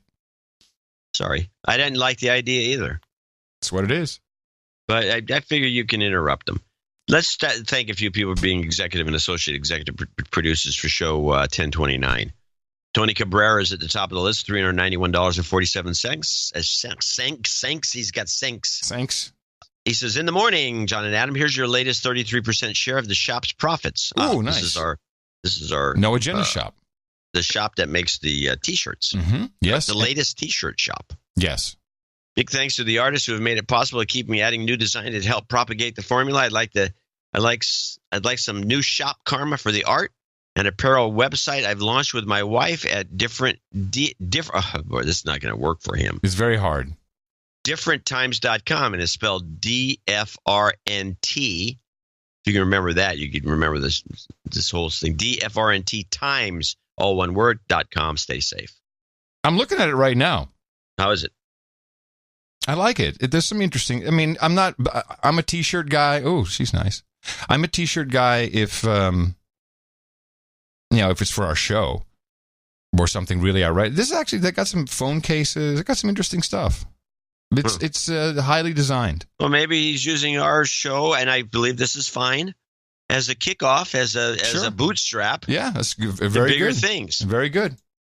I'm all for it. Thank you very much. And look, we got a cut, which means that amount went to artists as well, because that's how he rolls. $91.47, which is fine. That's probably what his wife says. Honey, I really like that you're giving to the show, but we do our own thing? Can we just do the art ourselves? Cut those guys out. Cut them out.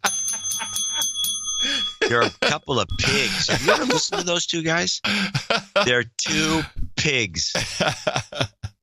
And that bit they do, that executive bit, quote unquote executive bit. That's just what bullshit. That's just straight white male privilege talking. What bullshit. Yeah. I'll also thank James Lawler, $333.36. We're just kidding, Tony. Just making sure you know. Yes, we're kidding. JK. James Lawler, 333.36. Seriously, love the show and everything you guys do. I wanted to wait until after show 1000 to make sure you would still create this great piece of podcast art, which we have grown to love or hate, depending on your amygdala shape. I've been listening for about a year, and for value, dollar for dollar, this is worth every penny. Speaking of pennies, I only need $333.34 to earn a knighthood, but instead I want to put 3 pennies in Adam's penny jar. Oh, oops. Where was my... Did you hear the pennies going in? No, wait. Oh, there they go.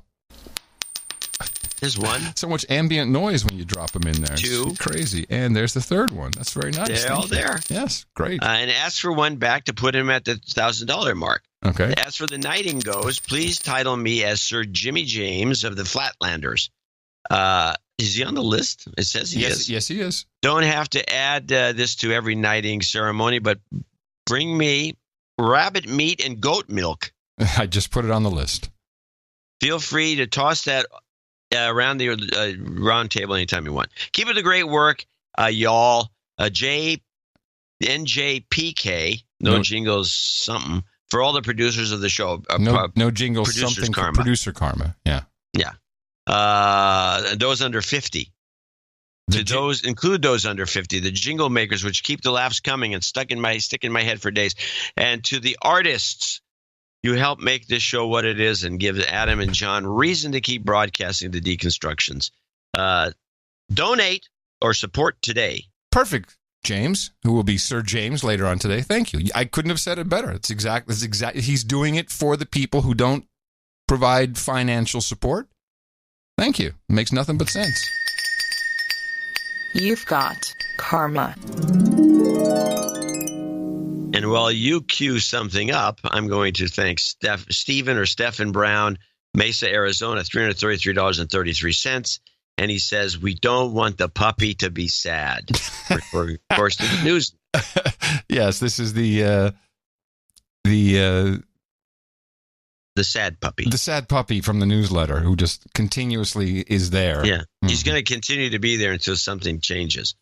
We're still getting kind of a moderate donations here. But it's not ants on the mic. Nussbaum. Nussbaum! It's a Nussbaum. Nussbaum! Nussbaum! Nussbaum! Nussbaum! Archduke Nussbaum in the Virginia Beach, $318. This is winnings from playing pick 3. Which includes, in his case, the number 33. Hello. I wanted to do roulette, but it isn't there. Sigh. What 33's on roulette? Oh, the roulette isn't there at the where it was gambling, I guess. Yeah, a lot of these casinos outside of Las Vegas don't have roulette tables. But they have a lot of tables. Doesn't roulette go to 36? Somebody in the chat room will know. That's what they're there for. Come on, boys. I know there's gamblers in there. Sir Salverin, Night in Exile in Silver Spring, Maryland, $201. He'd be associate executive producer for show 1029. From Sir Salverin, Night in Exile. Here's to the show. Hope it helps. Also, some life and love karma, studying cybersecurity, etc. A lot of balls in the air. Then turnover. Looking to move forward and up to the next stage. Thank you, and keep your own balls rolling. All right. Virtual reality. You've got karma. Sir Patrick Comer, $200. I am donating for May Day. I feel like every newsletter states there are poor donations, but this time I felt compelled to donate and keep the show going. Deconstruction has been fantastic lately. Please keep up the good work. Thank you. Thank you. Sir Tyler Fox in Cedar Park, Texas, $200. He'll be our last guy, I believe. Phone battery, 33% as I climbed into bed. I knew that I had to do. Happy May Day, Guardians of the Reality. NJNK. I just love an Austin meetup someday. Yes. Hello. Yeah, hello, yeah, Adam. Yes, hello. yes. I have to coordinate this. You're right. I'm getting it done. Cheers, Sir Tyler Fox. And that concludes our group of associate executive producers and executive producers for show 1029. Thank you very much for your support of our little show here, also known as the best podcast in the universe. You have real titles here. These are actual credits. You can use them where credits are recognized. LinkedIn works. But you are either an executive producer or an associate executive producer of the No Agenda Show, episode 1029. Not something to scoff at. This is now archived by the Royal Library in the Netherlands, so you too will live on in infamy and forever. We'll be thanking more people, $50 and above, in our second segment. Remember, we got another show coming up on Thursday. Please remember us at Dvorak.org/NA. And it's just another Sunday. Anything could happen, so propagate it, baby. Our formula is this. We go out, we hit people in the mouth.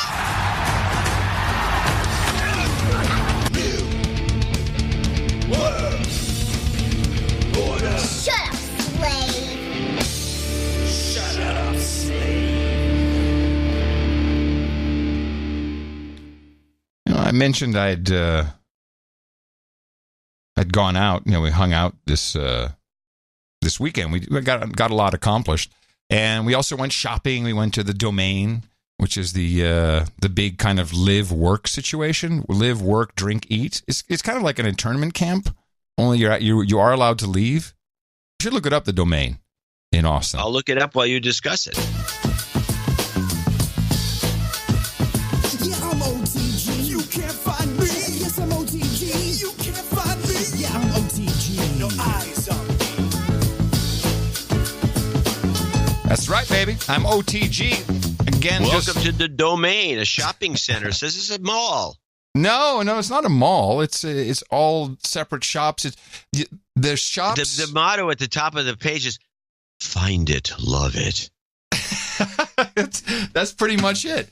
Now, so you have stores at street level, and people live above the stores. It's like they have a bunch city. Of pictures. They have one of those things that scrolls across, and all the models are like wear sparse makeup, and they have like a whole bunch of moles all over their face. I don't know. It's a new look, I guess, an Austin look. I don't know. They got the Brass Tap craft beer bar. I think it's a hipster look. I mean, and we have a lot of young people living in Austin for the tech companies. Most of them are in support or some kind of support services because of our tax policy here. Very attractive for Silicon Valley companies to put them here. And they're now riding scooters on the sidewalks downtown. But a lot of them live up there because their campuses are outside of the core city itself. Up there? Oh, it's north. It's north of Austin. Okay. It's not in Austin? Well, yes, it is. But Austin, if you look at how big Austin is, it's big. And, okay. It takes us. I'm trying to paint a picture for the listeners. Got you. No, I'm cool with that. It takes us 25 minutes to 30 minutes to get up there. Wow. Mm-hmm. That's a long way. You walking? Not by Texas standards. Texas standards, not too bad. But it was an excellent opportunity for me to test my latest device as I am trying to get off the grid. And with that, I don't mean that I have any idea that or any thinking that I can hide from the from security agencies and hackers and the black helicopters. And we know they're doing it. But okay, can you just stop for a second? I'm looking at the webpage. You got me looking at the webpage. They have a Domino's. They have an Aeropostale. Oh, yeah. This sounds like a mall. But it's not. But you have to understand the layout of it. Okay. It's a mall turned inside out with people living there. This is the mall. I think, I don't want to interrupt your whole thing here, but I think that's the modern way to go. It reminds me of we have a street in Emeryville that's like a mall, but it's actually a street that you can park on. Yes. Yeah. And on both sides, it's a mall. It's like an inside-out mall. I think that's the best description of it. It's kind of like living downtown, where you have shops at street level, and then above those shops are apartments. Yes, same thing here. Except they have height restrictions, I believe. So maybe it's tops, maybe 10 stories, I think. Tops. Well, these are shorter. But yeah, I mean, and you can walk from one side of the mall to the other, and it will take you, a good 30 minutes maybe, depending on, just which, if you go diagonally or. Is there anything indoors at all? There's, all the shops are indoors, but that's it. I mean, and they got an Apple store, they got a Windows store. No, when I mean indoors, I mean are the shops inside another enclosure? No. But all the shops are standalone stores. All right, continue. Sorry. It's the whole place is filled with MILFs, pretty much. Yeah. Oh, you must have been in seventh heaven. Oh, please. She must have been giving you the elbow the whole time. I'm walking with the number one MILF, baby. I don't need to be looking anywhere she's elbowing you constantly. She's giving you must have a sore rib. No, we were enjoying walking around. But okay. I took extra special joy out of the latest device I am testing, not to stop the security services and intelligence agencies from spying on me, but to stop giving data away that is either being abused, misused, or eventually will be used against me. Mm-hmm. That's what I'm doing. And you have the John C. Dvorak system, which you can grouse about later if you want, which is just don't do anything, don't leave the house. It works. It's a very successful strategy. It works. So I had, I had a couple of different devices come in. I already tried the Nokia C3. And the problem with that is it only had 2G. Now I received the ZTE Z431 device, which I think at the time was only sold by AT&T. It looks a bit like a BlackBerry. It did have 3G. This was great. It fired up, and I could do text messaging, and I could... And by the way, this was like a $20 off of eBay. So it came in a box which had been shrink wrapped again. Because this thing had been, like they'd driven a car over it. I mean, it was all scratched. Refurbished. Yeah, refurbished my butt. It was really, it smelled. It actually, you open the box, it didn't smell good. It smelled like cigarettes. Yeah, some old ham operator that emptied out his closet and put it on eBay. However, you do not want to you want to be very careful if you're looking for an OTG device because you want a browser. That's really all you need. You want to be able to have some form of browser, text messaging, and phone calls. That's all you need. And at minimum 3G, 2G just is getting phased out too quickly. And the browser is hard-coded to a defunct AT&T mobile website. So whenever you fire up the browser, it says, I can't reach this site, and then it quits. And at least on, it's really bad. Wow. Hey, thinking ahead there, AT&T. I like it. Yeah. Oh, there is so much so my next device, which is, I think the one I'll probably wind up staying with, and because I've had it and I really enjoyed it and I remember how much I enjoyed it. I got and this was much more expensive, $79, I think, Nokia E71. Yeah. This device, it's a classic. It is a classic. It is built like a truck too. It's very well made. It's very well made. It's very comfortable in your hand. It's not something you're going to drop. Old. It's decade-old technology. It is. Does 3G. It has a browser in there. This one also, believe it or not, was hard-coded to some stupid-ass proxy. Luckily, I could still download the Opera browser, which is I'm okay with that. I mean, I think there's tracking in there too, particularly with some of the moves they've made. They've had deals with Google, but really, I only need it just to just look at some things from time to time. It has an IMAP email client in it, works perfectly. I haven't been able to get picture messaging working perfect with everybody, but I don't really care that much. So it's worked so well for me that we're out at the Domain, and we sat down for a drink. It's the first time I'd touched my phone all day, and I said, "Oh, let me just see what's going on." And I get a text message from you, newsletter. Text message came through, great. I open up the IMAP client. It takes a little while to connect. It's not fast. I got your dock. I open it. Nokia has some kind of Office-like suite. I didn't have to edit anything in the dock because I had no changes. I was able to reply to you, and I was done, put it away. And as far as I know, I'd leaked much less data. No one knew exactly where I was. They weren't putting Canvas profile tracking on me. A whole bunch of things that were just beautiful about it, and I could actually get the work done. What is surprising to me, I recall very well, I had the E71 when the iPhone 3, the first iPhone, came out. No, that was not the iPhone 3. The first iPhone came out. The iPhone. The iPhone, yes. That's 2007. Yeah, and I had this Nokia. Yes, you did. And I had one too. And I was like... I still have mine. Your E71 or your iPhone? The E71. Oh, you should grab it, man. The thing is great. And I remember thinking, wow, I don't know if I could ever give up this keyboard. I mean, it's the tactile buttons. And this was the thing. Yeah, you bailed out there's a joke there. I remember it being the beginning of the iPhone was not all that easy. It didn't have great autocorrect, if at all, at the time. I can't really remember. And I just remember it was a little bit of a struggle. But let me tell you, after a good decade of software keyboards with autocorrect, although that's becoming a problem for me, certainly when you try to do two languages in one sentence. I use voice. Oh, that doesn't work for me at all. The voice stopped work, at least Siri. For someone who doesn't want, who's like, oh, I'd never have a listening device in my house, you're actually talking to Google Assistant to transcribe stuff for you for text messages. Yeah. You're leaving quite a footprint there. Voice print, should I say. Yeah, probably a big carbon footprint, too. Anyway, what was I going to say? Yeah. You confused me. Yeah, Trump could follow. He'd be right back on it. He's older than you. Come on, let's do it. You were saying about the keyboard and the fact that this going back to the physical keyboard is excruciating. It's very slow. Oh, really? Yes. Excruciating. Now this is interesting. It is. Because I would think just the opposite. No, that's why I was setting it up, and you just kept, telling me what a doofus I am. Well, I'm sorry, but what can I do? Yeah, sometimes you just sit quietly, you'll be happier. It's very hard to go. Same goes to you. Mm-hmm. Sometimes, it's crazy. I think what? Your phone is ringing? No.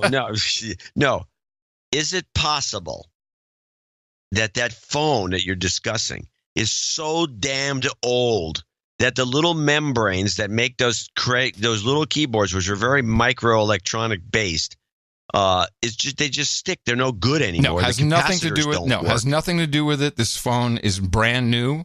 It has never been used, as far as I can tell. It is purely the ease of the whole system of the on-screen keyboard. It's just much more advanced, much easier. However, I like it. I like the physical keyboard because the entire point is to not make it easy to do stuff. Otherwise, you're going to be sitting there typing stuff. And now you're like, should I post a response to this Twitter tweet thing? Nah, screw it. It's going to take me forever to type it out. It's very good product. Very, very, very good product. Now, because I'm not using my phone, again, this was a perfect place to watch what people are doing with their phones. And women in particular, younger women, I would say, in the 20 age range, but also the MILFs, they don't just have their phone. They are carrying their phone in their hand at all times. They open up their purse. I've seen this. Yeah, open up the purse, got the phone squeeze in one hand. If they're really hardcore, they got one of those knobs on it so they can clench it with their two fingers at the same time. And they're walking along like looking at stuff, texting people on the phone, off the phone. I saw two girls on the couch, on the bench together, looking at each other, but they're not. They're looking past each other and looking at their phones. It was insanity. Zombies. Yes. Yeah. I've seen this effect with the latest thing is people walk around with the phone in the hand, John, just permanently in their hand. I see women, and it's predominantly women. No. This I've actually seen with some men. Have two phones, one on the left. Yes, and they're doing something on the one phone. They're looking at the other themselves. No, maybe it's one is a work phone. I don't know. Or one. Well, I remember the olden days before the iPhone.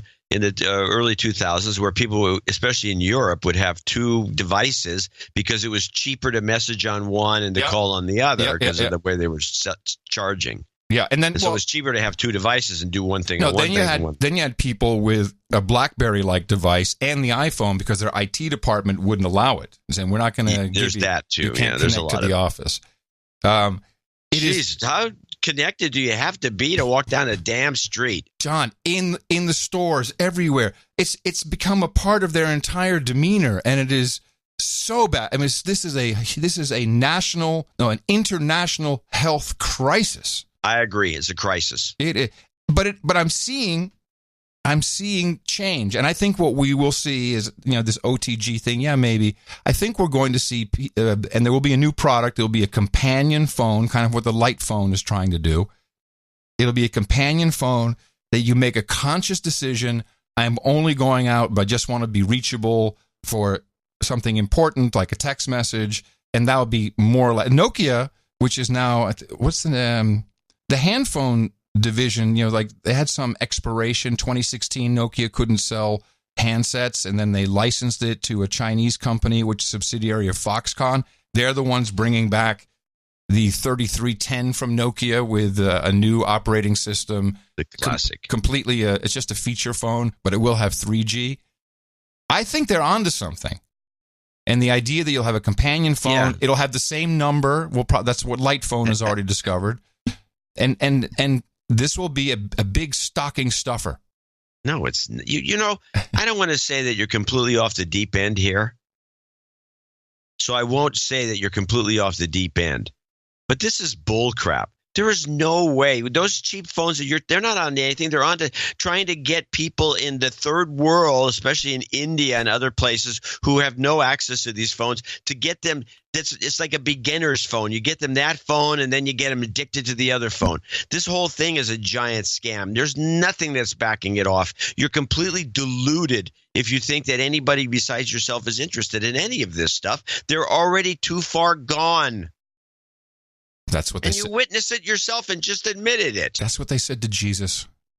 I was wondering how you're going to get out of that. Yeah, I think that was pretty good. It was good. Thank you. No, you're right. People are completely hypnotized. But what is fun as no agenda producers, you do this OTG thing, and people have been sending so many interesting ideas. But please bear in mind the whole concept is to make it difficult. You need to be able to function. Like the newsletter is important to me that I can send my thoughts back so you're done. I don't want to wait too long before I'm home. And so the alert worked. It was the only alerts I get. I was able to do my business. It took longer than normal, especially with the keypad. But then I'm done. And I could go back to observing the zombies.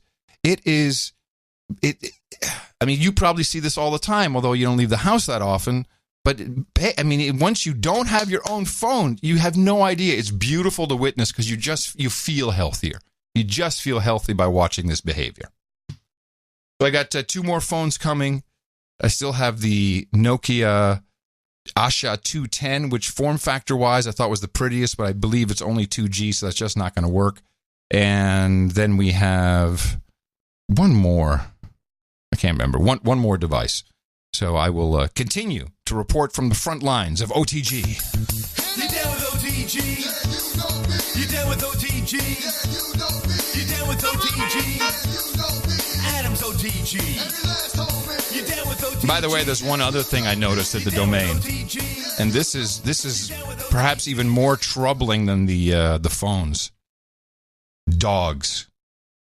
Dogs with phones? Dogs in every store. People just shopping with their dog in the store, not tying him up anymore outside.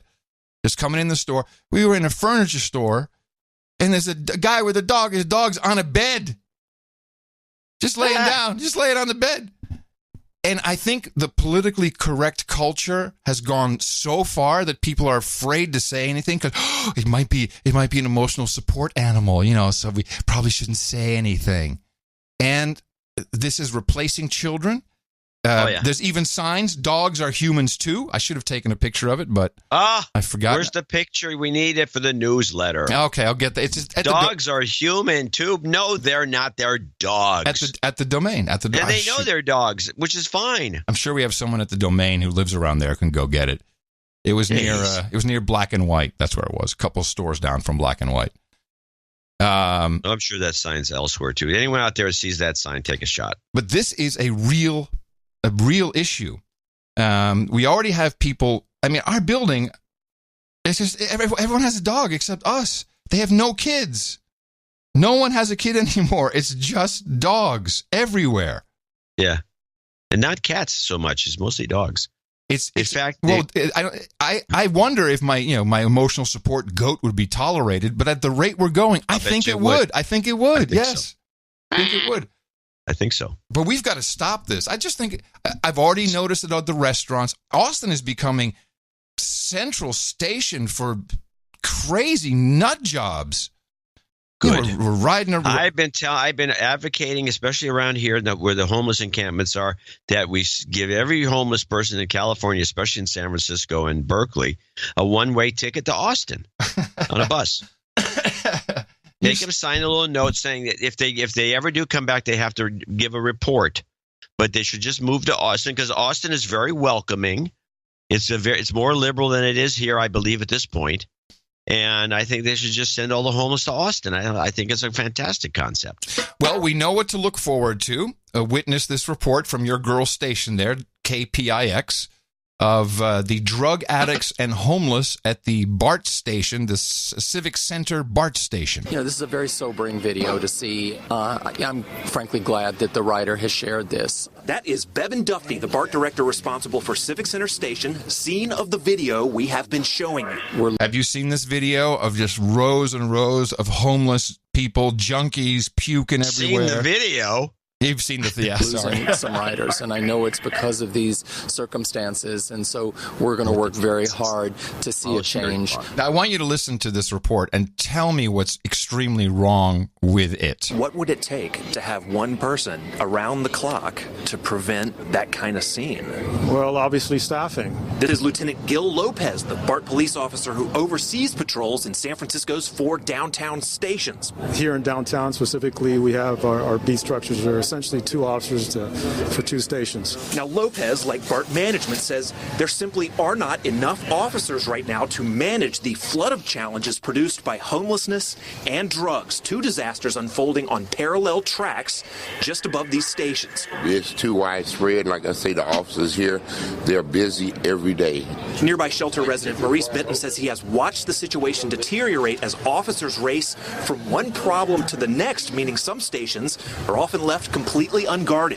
This is the first time I have ever seen them here, and I've come through here at different times of the day, and this is my first time ever seeing them. BART is trying to hire dozens of more employees specifically for these kinds of issues, but that is presenting another problem for the agency. BART has not been the most attractive place for candidates to be police officers to go, and we're trying to change that. So for now, the city is trying to offer help? Yes, I have seen homeless outreach people come down here to offer services. But so far, both the city and BART have proven no match for a human crisis that offers no easy solutions. Has this problem just gotten markedly worse recently? Yes, it has. So I ask you in a rare Ask John moment, but you've not only seen the video, you've witnessed this yourself. I've been there. What is not only wrong with this report, what is wrong with liberal California? Well, I don't know what's wrong with the report. Because I listened to it and I'm trying to figure out your angle, so I didn't catch it. What's wrong with liberal California is they just can't say, "Hey, this is private property. Get out. Get out of the station. Go live. You're in a whole city. You can find plenty of places to shelter in place. Get out of the station. Get out of the station. Yeah. You unfortunately, you've been contaminated with the liberal California disease. Well, okay. It's okay. I mean, I don't know. You're curable. No, the whole report is about one thing. The only solution apparently that exists is more people to kick them out. How about we look at the fucking problem? Not a single person, including yourself, says, well, we got a homelessness issue here. Maybe we should do something about it. No. I had to answer earlier before your report. What's that? Bus them to Austin. Okay. I'm sorry. It's a known way of getting rid of your homeless problem is you put them on a one-way ticket bus somewhere. I take it back. Dvorak for mayor. You're right. You're right. You bus them to Austin. Hey. And they'll love Austin. Do John, it at the right time of year. Here's your ticket. Your ticket is this. I will bus every homeless person to Austin. I will fill every pothole on the 405. I will ensure the mud flats stay dry. We don't have a 405 up here, but you know what 80. I mean. 80. Yeah. So, yeah. But that's not how they're thinking. You're right. And it's something I bitched about before, too, which is the problem itself. Has to be solved. It's unbelievable. Not one word.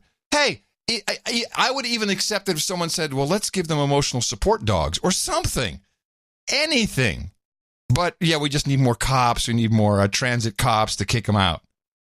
And then clearly, I mean, it's in your DNA, so there's nothing you could really catch. But, your idea is send them to Austin, which truly is the right way to go. Yeah. That's what all cities do that. They get free bus rides. Here you go. You're good to go. And Austin is wide. Right now, Austin's the place. Yes. I mean, I listen to you describe the situation there. I see it's worse. It has the potential to be worse than the poop on the streets city of San Francisco. Yeah.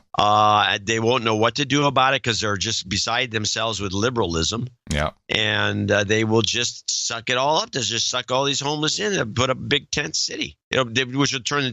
I'm waiting for the shanty towns, which have yet to really appear in any big South American way. Yeah. But that's coming. What do you call them? Shanty towns. No. Favelas. Favelas. There you go. That's the word. Yeah. Favelas. That's the word you're looking for. Well, I have a crazy. Well, thanks for that report. So I want to go back to just for a little short interlude here. The Dirty 30s. We're still working on the 4-page list. Oh, yes. These are the slang phrases which we're going to, and I ask you the way the game works. I ask you what the phrase means. You try to come up with an answer, and you fail every time. Okay, this is a great game. It is for me. Okay, here we go. Butter and egg fly. Butter and egg fly. Someone who sticks around too long? An attractive woman. Other terms for an attractive woman is a hot mama. Yeah. Sweet mama, a sweet patootie. Sweet patootie.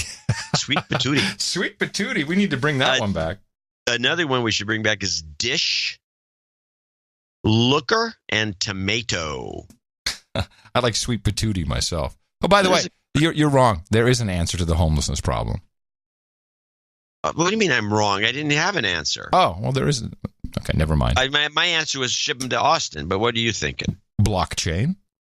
I walked right into that one. You did. What an idiot. Okay, here we go. Ready? Butter and egg man. An attractive guy? No, that's funny. You think that. That's a trick question. It means the money man, the man with the bankroll. Oh, alrighty. All right, here we go. Buzzer. A buzzer. What's a buzzer? I give up on that one. I'll put it into context. The cop showed his buzzer. Oh, badge. Credentials. You got it right. Okay. Cabbage. Cabbage. Can you use it in a sentence? Yeah, the guy's got a lot of cabbage. Oh, he's money, cash, Benjis. Exactly. Make it rain. Exactly. Cadillac. Cadillac. MILF. No. You're never going to get this one. Can you use it in a sentence? Okay, here we go. Ready? Yeah. Hey, can you get me a Cadillac? Oh, it's a dime bag of weed. Close.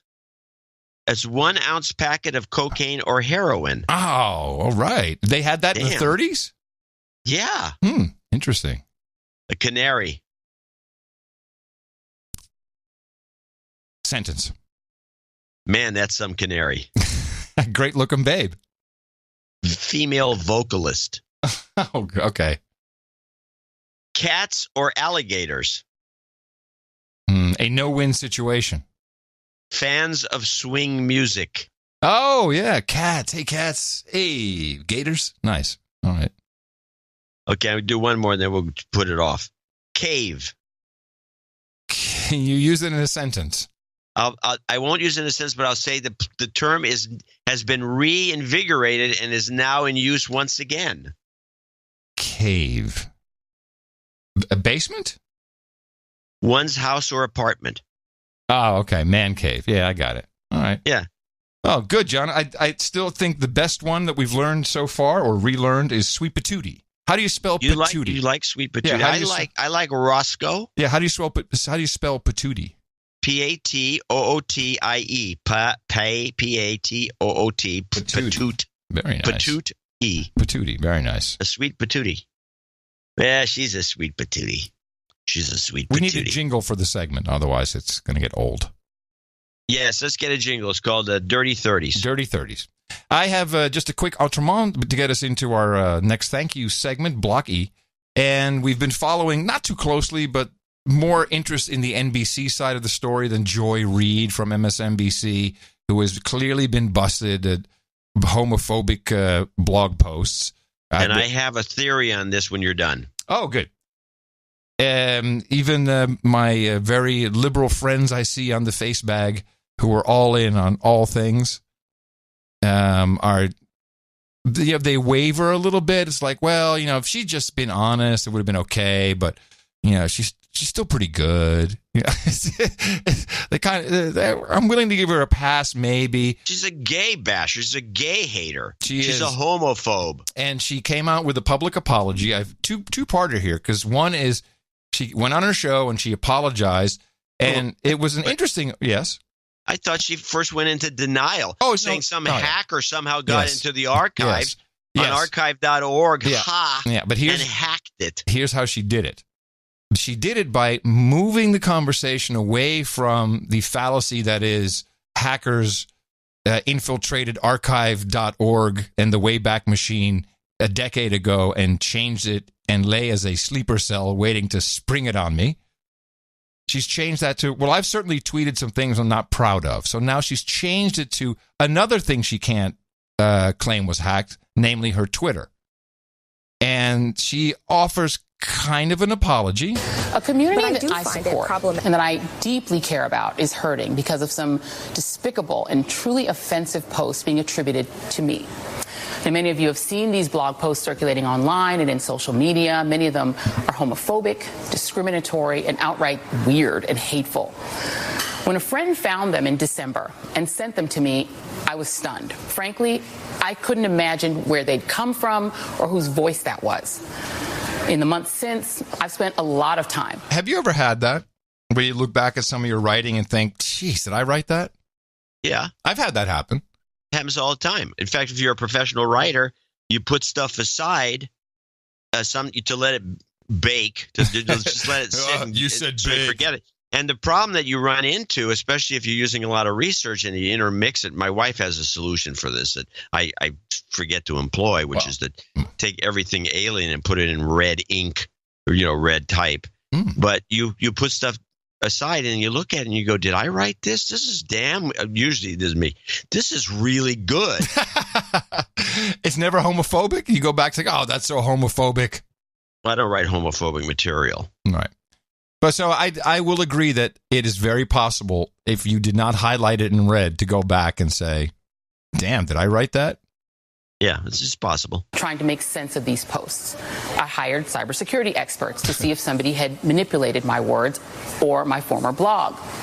And the reality is they have not been able to prove it. But here's what I know. I genuinely do not believe I wrote those hateful things because they are completely alien to me. But I can definitely understand, based on things I have tweeted and have written in the past, why some people don't believe me.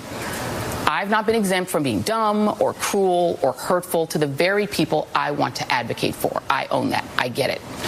And for that, I am truly, truly sorry. I had a conversation the other day with a friend who's also... this I own that thing, I'm a little tired of that. That is a PC cop-out to say, I'm owning it, okay? I'm just owning it. And I hear it all the time, like, is it just me? Am I nitpicking over this?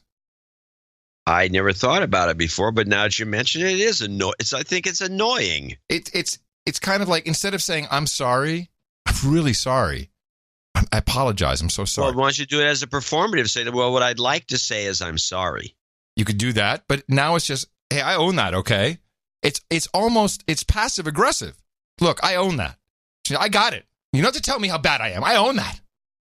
Yeah, I agree. Go on. And for that, I am truly, truly sorry. Oh, good. Sorry.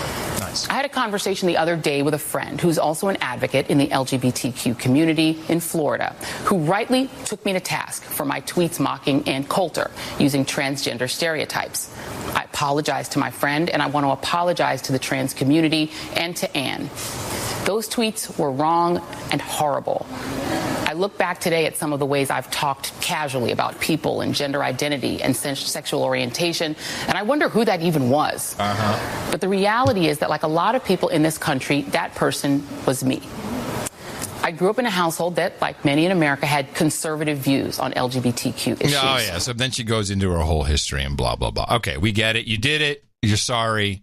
But you can't really say it, can't really admit it because you're just weak. Yeah. But then a douchebag. But then she should actually. She should have said, hey, what's wrong with me? Right. But then, and this is just a compilage, which I did not put together, but I think it's dynamite. The whole show was filled with her guests shilling for her and turning this around to Trump. But I do find it problematic, I will say, that we are jumping on you, and by we I mean, many people in the media are jumping on you about words that you used or may have used 10 years ago, but yet we allowed the president to have a complete and total pass on things that are coming out of his mouth right now. No, I think it's Did she say past? No, she said we have a complete, well, maybe, but I heard pass that are coming out of his mouth right now. Yes, and then they go to a clip. We allowed the president to have a complete and total pass on things that are coming out of his mouth right now. No, I think it's so important that we double down on what Danielle... Oh, no, they don't have a clip. That's not coming out of his mouth right now. She's full of crap. Let's go to the next guest. His mouth right now. No, I think it's so important that we double down on what Danielle said about the media and how they jumped on this because they thought there was some blood in the water and there was going to be infighting and everybody was going to jump on Joy Reid and bring her down. While that was happening, we got a Secretary of State who believes that being gay is a sin. We have... I keep hearing this one. Just flipping it on, hey, you got your own problems. It's not my fault because they do the same thing. It's not my fault. They do the same thing. Yeah, that's exactly it. It's like a 12-year-old. Psychopaths. Hold on. I love how they're going off on Pence. This is great. We have homophobic psychopaths running the United States government today. That's the reality. We have a Secretary of State, as was mentioned, that believes that gay people are sinners based on who they are. If Mike Pence, God bless him, ended up in the White House, sitting behind that desk in the Oval Office, he would have us all in concentration camps hoping to pray away the gay. Wow. Praise be under his eye. I'm telling you. I mean, let's talk about unhinged. Let's neutralize Pence a bit, huh? He would have us all in concentration camps hoping to pray away the gay. That's what we're actually up against. Actually. And they're not so much concerned about what Joy Reid might have said 12 years ago on a blog that has evolved now into... What, they should be on her show? Being really happy. Wait, wasn't it Trump's that pussy comment over 12 years old? really an alliance with us. They're worried about what's happening right now on Pennsylvania Avenue, and they're wondering why the media didn't rain down a firestorm on these people, these homophobic psychopaths who are derailing the conversation, turning back the clock on everything we've worked so hard on. So I guess I'm just here today to implore the viewers to please stay focused. Stay focused on what's actually right in front of us. Stay focused on what's actually threatening this community, and that is the clown car that's in Washington, D.C. I think that's where we could have a real impact. I want to see that outrage really channeled where it belongs, and that's in Washington, D.C. Well, I appreciate that. Yeah, I bet you do. Shame on NBC News. Shame on them.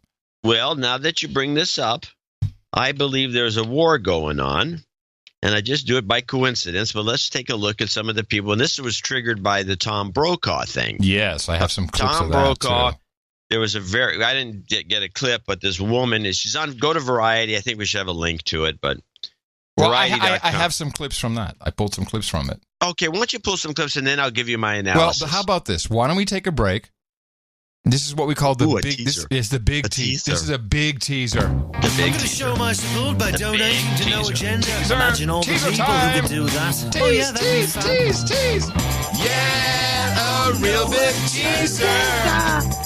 In the morning, successfully done. Well done, John and Adam. Well, and we want to thank a few people for show 1029, starting with William Durkin, $133.33.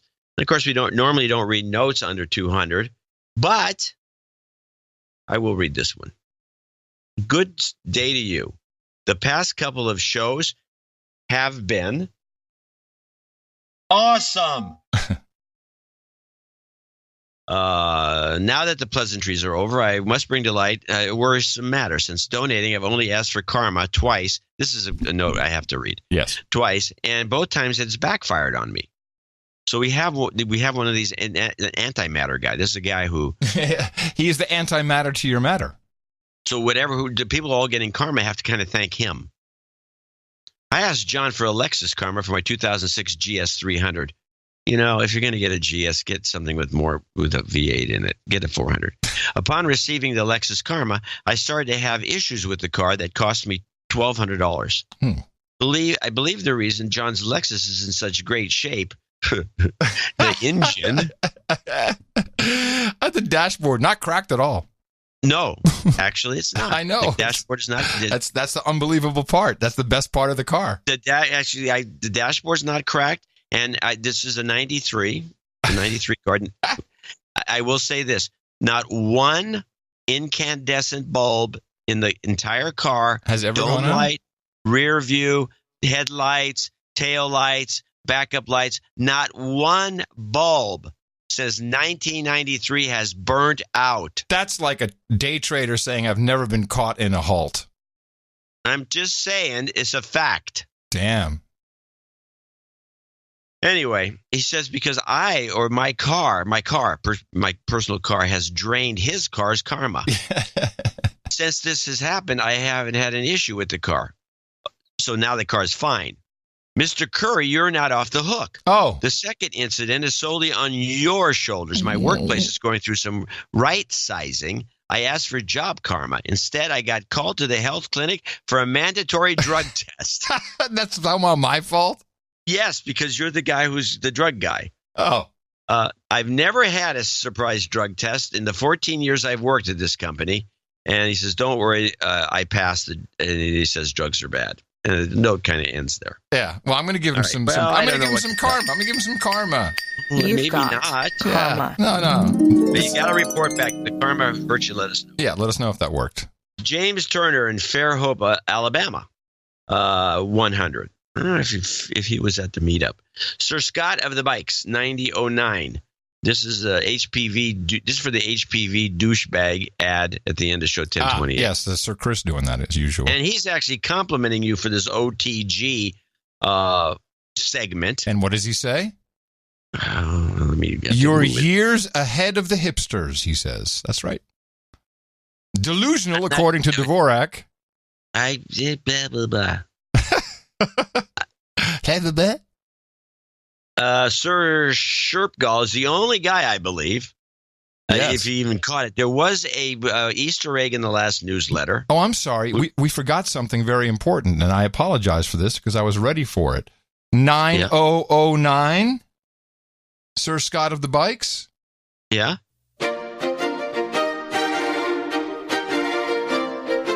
No Agenda presents another poop donation. Yes, it's a poop donation. We got one. Oh, the poop donation. Yes. I got to get my act together. Remember these things. Sir Shergall, the boob donation, 8008. Brian Mitchell, 75. Zachary Smith Lauer, Laur, 75. It's a long note. See if there's anything there. G.A. Quarciani, I think, in Cedar Rapids, Iowa, 6673. Baron Mark Tanner in Whittier, 6666. Mike in Kansas City, 6455. HDM Terhorst. Is that how you pronounce that? Terhorst. HDM Terhorst. Netherlands. It says no name. Okay. Jurgen Schotte in the Netherlands. That would be Jurgen. I think it would be a G, not a J. Jurgen Schutte, probably. Schutte, probably. John Kruss, or Cruz, actually, in East Wenatchee, Washington. Guy Biozzi, Baron of the Shape-Shifting Jews, 5118. You have to actually give a signal here. Oh, how about I do it live? Sir Thomas Nussbaum. Close enough, in Virginia Beach. Jackson at $51. Jackson Butler in Levelland, Texas, 51. Chet St. Clair, 51. Kenneth Godwin. These are all the donations that are part of our 5-1 Mayday. These are Mayday donations. Each one of these is 51. I like that. I like the Mayday donation. I thought it was the we didn't get 1, 2, 3, 4, 5. We had about 10. What was it called? You call it the Revolution donation? What was it? Revolution. Their special Revolution, no agenda. It's Truth Revolution. Truth Revolution, yes. Well, there you go. Yeah, we got 10 Once people. again, the truth is down at the bottom and not big. The truth is down at the bottom of the list. Matt Skaminsky, David Fugazotto in Gladstone, Missouri. Brian Ward, Roger Etsy, James Moore in San Pablo, California. Sir Roger on ice. It is Sir Roger. Yeah. James Moore says the shows of late have been great. Timothy Singleton, Sir Poolman Tim in Phoenix, Arizona, 51. Sir Woody in Sioux Falls, South Dakota. Michael Astfalk, 51. Daniel Wood, 51. And that ends our group. End of truth right there. Scott Nelson, $50.01 in Melbourne, Florida. Jeffrey Zellen in Oakland, Michigan. Sir Peter Totes in Sugar Land, Texas. Robert Makowski in Rhinebeck, New York. These are all $50 donors. Michael Robinson, 50 from North Melbourne, Victoria. Suzanne Lent in Meadville, Pennsylvania. Again, she says the shows have been very good. Very, very good, she says. 1228 Roscoe was especially outstanding. That was the last show we did. That's right. Thank you. Colleen McConnell, $50. Nathan Miller Foster, 50, and that's the end of it. He says, hey, guys, I just lost my job, so here's $50. Can I get some jobs karma? We'll put it right here at the end. Thank you for your future night occult fan. And I want to go back to Jurgen Schotte's note from the Netherlands. It's not an atypical note, but worth sharing, I believe. ITM Adam and John from Gitmo Nation Lowlands, Geen Stijl and Roderick Velo alerted me to the No Agenda show. After being a douchebag for over 1 year, this is my first donation, so he needs to be a de-douche. You've been de-douched. So after being a douchebag for over 1 year, receiving my twice-weekly dose of media deconstruction, this is my first donation. Since I started to listen to No Agenda, I have drastically reduced my intake of M5M. Especially Dutch M5M is extremely biased. Basic principles of critical reporting are ignored, and only the narrative of the day is represented. Sounds familiar. Especially when it comes to stories about American politics, the M5M still seems to be butthurt about Hillary losing the elections, even in Holland. No Agenda helps to understand what is really happening. Please keep up the deconstruction. I request Sales Goat Karma at the end of the segment. All the best. from the cucumber capital in the lowlands. So, yes, absolutely. That's not atypical, although it's nice that Roderick is sending people our way. That's very cool. Yeah, it is good. And we have a make good for Sir D.H. Slammer. We always like to break for our nights, especially if we mess something up. And let's see, what did he say? This was actually on the note on the spreadsheet, but we missed it. Could you please see, happy birthday to Lady, excuse me. Happy birthday to Lady Simona from Sir D.H. Slammer, Dame Bang Bang, Sir Andrew, and Master Emmett. She would be very excited if she could hear that, and hereby she did. So we're very pleased to do that. And let's hand out the karma. Jobs, jobs, jobs, and jobs. Let's vote for jobs. You've got karma. Yes, actually needed a goat karma there as well. You've got karma.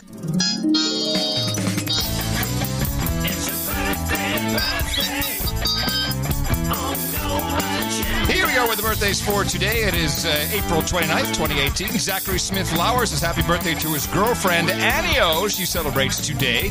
HDM Terhorst celebrated, I believe, his birthday on April 26th. And Timothy Singleton, Sir Poolman Tim, will be celebrating on May Day, May 1st. Happy birthday from all your friends here at the best podcast in the universe. And we have one knighting today. So at least we have one. We haven't had knightings in a while. Your sword, please, sir. There you go. Yeah, very good. Let me see. James Lawler. Come on up here on the stage. You have supported the No Agenda Show in the amount of $1,000 or more, and that means you are about to take place here at the round table of the No Agenda Knights and Dames. They welcome you with open arms, and I am very proud to pronounce to KB Sir Jimmy James of the Flatlanders. For you, we've got hookers and blow, rent boys and Chardonnay if you prefer, but I know you want rabbit meat and goat milk. We have Dr. Pepper and a quick handy, boobs and stinky tofu. We've got cold brew coffee and cannabis, bourbon and bong rips, trophies and tire smoke, onion rings and ice cream, breast milk and pablum, Brazilian hotties and chakasha, Rubenesque women and rosé, ginger ale and gerbil, sparkling cider, escorts, and mutton and meat. Always handy and ready for you. And if you head over to noagendanation.com/rings, Eric the Shill will gladly take your measurements and we'll get it out to you as soon as possible. And thank you for supporting the show. Remember, everybody, Dvorak.org/NA for our next program this coming Thursday. And we indeed... Oops, sorry about that. Yikes. I was cleaning it. Yeah, well, you shot someone. Yeah. And now it's time for your sexual harassment update. That's right, bombshell. Bombshell. Tom Brokaw. Bombshell. Well, they busted. This woman does a spiel. And I pulled some clips from this. I mean, this was... Okay, why don't you play those clips? Because this is extremely believable. And then again, again, a woman giving her testimony, and she's blasted by other women, Rachel Maddow among them. And she's from NBC, is she not? Yes, the whole thing's a lot of NBC people saying, oh, Tom's such a great guy. Tom's defense was, hey, I'm an award winner, hey. Yeah. And he had no real excuse. I've done all kinds of stuff, and I don't remember anything like that. You know, we talked about her being a Catholic. And so we talked about being a Catholic, and I said, "What are you talking about that?" And so this thing, so I've come to the conclusion. But let's play the clips first, and I'll give you my conclusion. By the way, you said other women. No, never mind. This is a bad joke. Okay, so I have some problems with this, with this whole piece that ran on Vanity and Vanity. Look, it is clear that they're out to get NBC, whoever they is. I mean, it can also just be that NBC is a huge cesspit of douchebags. That's completely possible. That is certainly the picture that is being painted. But I'm a little apprehensive when you have I think it was like a 20-minute piece and her name is Linda Vester, and I see older pictures of her, and I remember who she was, who I guess didn't quite, I don't think her career took off at NBC. I don't know where her career is. I have no idea. That's part of Brokejaw's response as well. She just tried to get famous and didn't work, and now she's pissed off. There's something going on here whenever you start off your interview like this. For a decade, I worked at NBC News as an anchor and correspondent. I was groped and assaulted by Tom Brokaw, then the anchor of NBC Nightly News. This is my story. This is my story. Give me a break. I'm sorry. Okay, now, first of all, I'm not going to condemn you for hating this. I believe it's possible that this was what she was coached into saying to get the thing going. Well, this was something that was recorded after the interview. This is and it was a prepared piece. So they say, well, can you tell us a little more? Because if you do it, sometimes you get these guys that come over to the interview and say, well, you got to introduce as much as you can to the piece so I don't have to say anything. Because it's just you're not doing a back and forth with me. You're doing the thing as a standalone. So bring a lot of stuff in at the beginning to kind of explain why you're even talking. It sounds a little show busy to me. Well, yes, that's what I just said. That's what they do to you. Right, but she is a television person. She should know that it's just, I don't know. It's my personal thing. Doesn't matter. It's not a big deal. Let's go to the first actual clip. And then I just pulled some pieces out that I thought were interesting, factually interesting. I'm not saying that this didn't happen to her. It seems some of the scenarios seem totally believable. But remember, this is her story. This is her side, and I think there are some things if I were interviewing her, I'd like to ask about. And while I was standing in the Denver bureau with my back to the door, from behind me, out of nowhere, Tom Brokaw walked up, put his hands on my waist, and tickled me all up and down my waist. It was physically unpleasant and humiliating. I jumped a foot. Okay. Do you really think she jumped a foot? Now, this is the only thing, I'm glad you did this clippage, because I don't know why I didn't, but I didn't. I found this particular little anecdote to be the kind of the keystone to the whole thing. Some women, yes. I have tickled women, and I've seen them jump a foot. So that's not. All right. Okay. So that's I however, make no habit of this and have never witnessed a woman jumping a foot because I don't tickle and I've not seen it. I can guarantee it happens. Okay, got it. Now, the way that got me was that she obviously was not happy with this, and I don't know how she responded to it, but this, I believe, I don't tickle women for this reason. I mean, I only tickle friends that I know are ticklish and they know. Have you ever considered tickling a colleague? I don't think I've ever done it. Can you show me on the doll where you would tickle the colleague?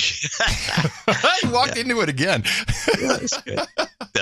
Okay, so you want to hear the rest of the clip, and then no, I got to do the setup first because I want to hear the rest of the clip. But this is this is going to be my assertion: is that Brokaw, I think, uses this tickling trick to do a check. Is this girl gonna? Is she loose? It's like pinching some girl in the ass. I mean, guys do this. I don't do this either. But I can imagine we're pinching in the ass and she's going to maybe shrugs her shoulders. You don't know. Maybe it's a sign. It's a signal. Okay, so this is actually a predatory practice. I think it is. I believe it is. I think you're right. And so I think he was using it as his come on, and he wanted to see her reaction. He made a mistake. Yes. I believe by misinterpreting what she did. She found it to be humiliating, which if that's the case, if you find somebody tickling you, people have done it to me, luckily, and then they find out the sad truth, which is I'm not ticklish. Okay. And so people can, and so I've said, go ahead, tickle all you want. You're not going to get anywhere. And by the way, that is a meditative thing anyone can accomplish. Through simple meditation, you will never be ticklish if you don't want to be. So I think he did this. Another sexual harassment tip from John C. Dvorak. Hey, ladies, you don't want to get harassed by your favorite news anchor? Take this meditative course. You will never be ticklish again. So I think he tested her, and I think she responded properly. She jumped, and I think she probably glared at him or did something to say no. And he didn't take the hint. So everything after this is bad. My waist. It was physically unpleasant and humiliating. I jumped a foot. I looked at the editor of Nightly News in the eye. He looked back at me, and his jaw dropped. And I was completely humiliated in front of a room full of my colleagues. I jumped, got out of the way, got out of his grasp. No one did a thing. And there was really nothing I could say or do because I was so low on the totem pole that I had just had to get out of there as quickly as possible and try to go on and do my job covering the Pope. Now, I'm very sad to hear that she felt she couldn't say anything about it, and that her producer was standing right there, saw it, and didn't do anything. That's where it all could have been stopped. I think NBC is probably what you asserted, but I'm not sure the other stations aren't the same. Oh, no. But NBC is being shorn. They're the ones. They're sitting Yes, down. and I think I know why. Okay, we'll get to that. Next clip. Now, this was troubling. So a lot passes, and there's all kinds of contact with Brokaw. And then she is going from New York back to D.C., 9 o'clock shuttle in the evening. It's snowing, and he had already said, you'll never make it back, on the phone or whatever it was. A lot of messaging. 1994, and they were doing, I didn't know that NBC had, maybe they're using AOL Instant Messenger at the time. Possibly that, because that's what it sounds like she's talking about. She's on the computer message. So her flight is canceled. She goes back to her room, and then the following happens. And then I went to catch the 9 o'clock shuttle back to D.C., but it was canceled due to snow.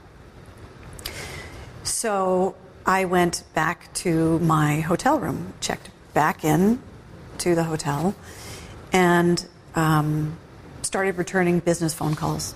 Now, it's probably around 10 p.m., 10:30, but she's returning business phone calls. Okay. And then I got 3 phone calls, one from a friend, one from a source, and the third one was from Brokaw. Now, I'm wondering, was this voicemail? Was it just calls that came in at that moment? Because it's just a little unclear, and it would really help me understand how he knew that she was back in her hotel. He might have checked. He seems predatory enough at this point. He might have checked, her shuttle has been canceled. I'm going to call the hotel again. But she had to check in again, so she didn't have the same room number. Was it a cell phone? I don't know.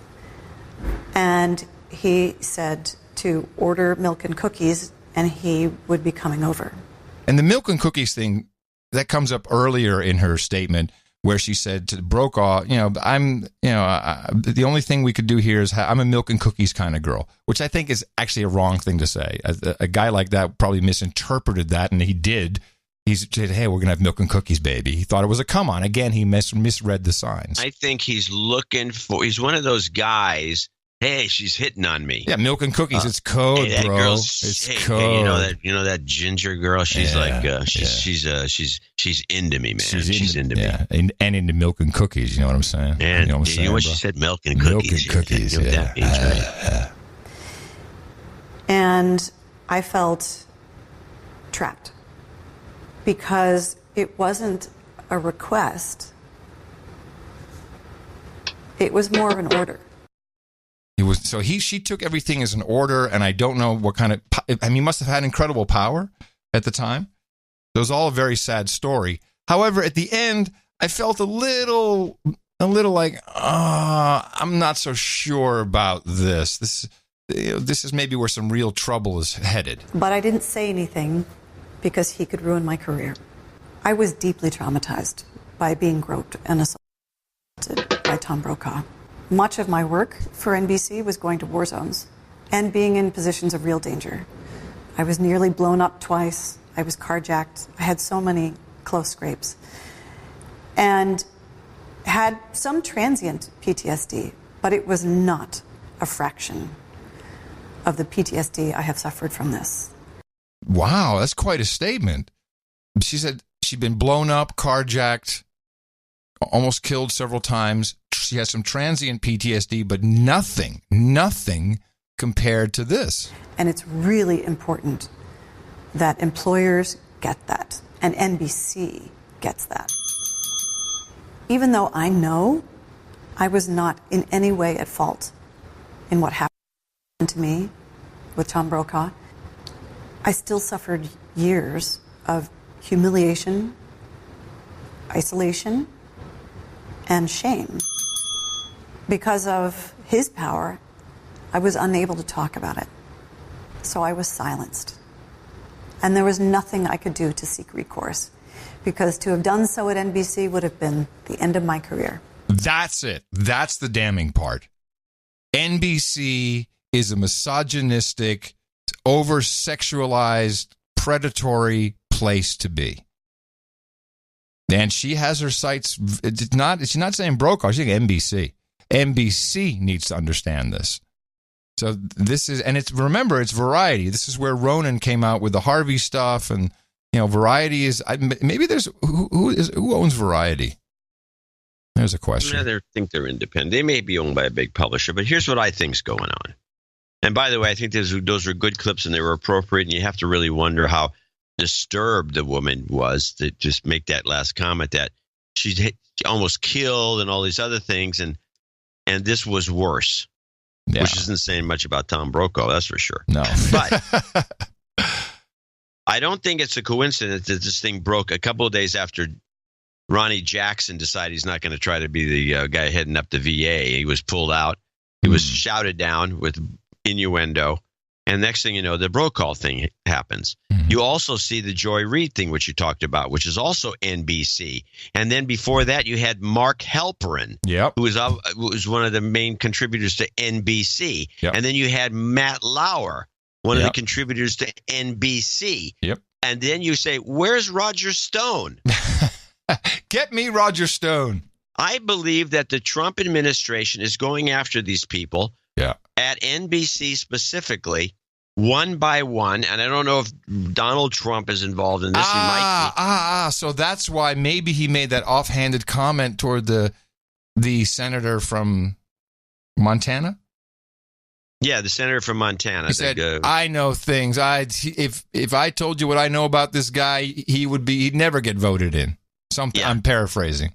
Yes, that's what he said during his speech. Gotcha. And I didn't flip that, but so he's going out. So, this is good. Yeah, I think because it's always NBC.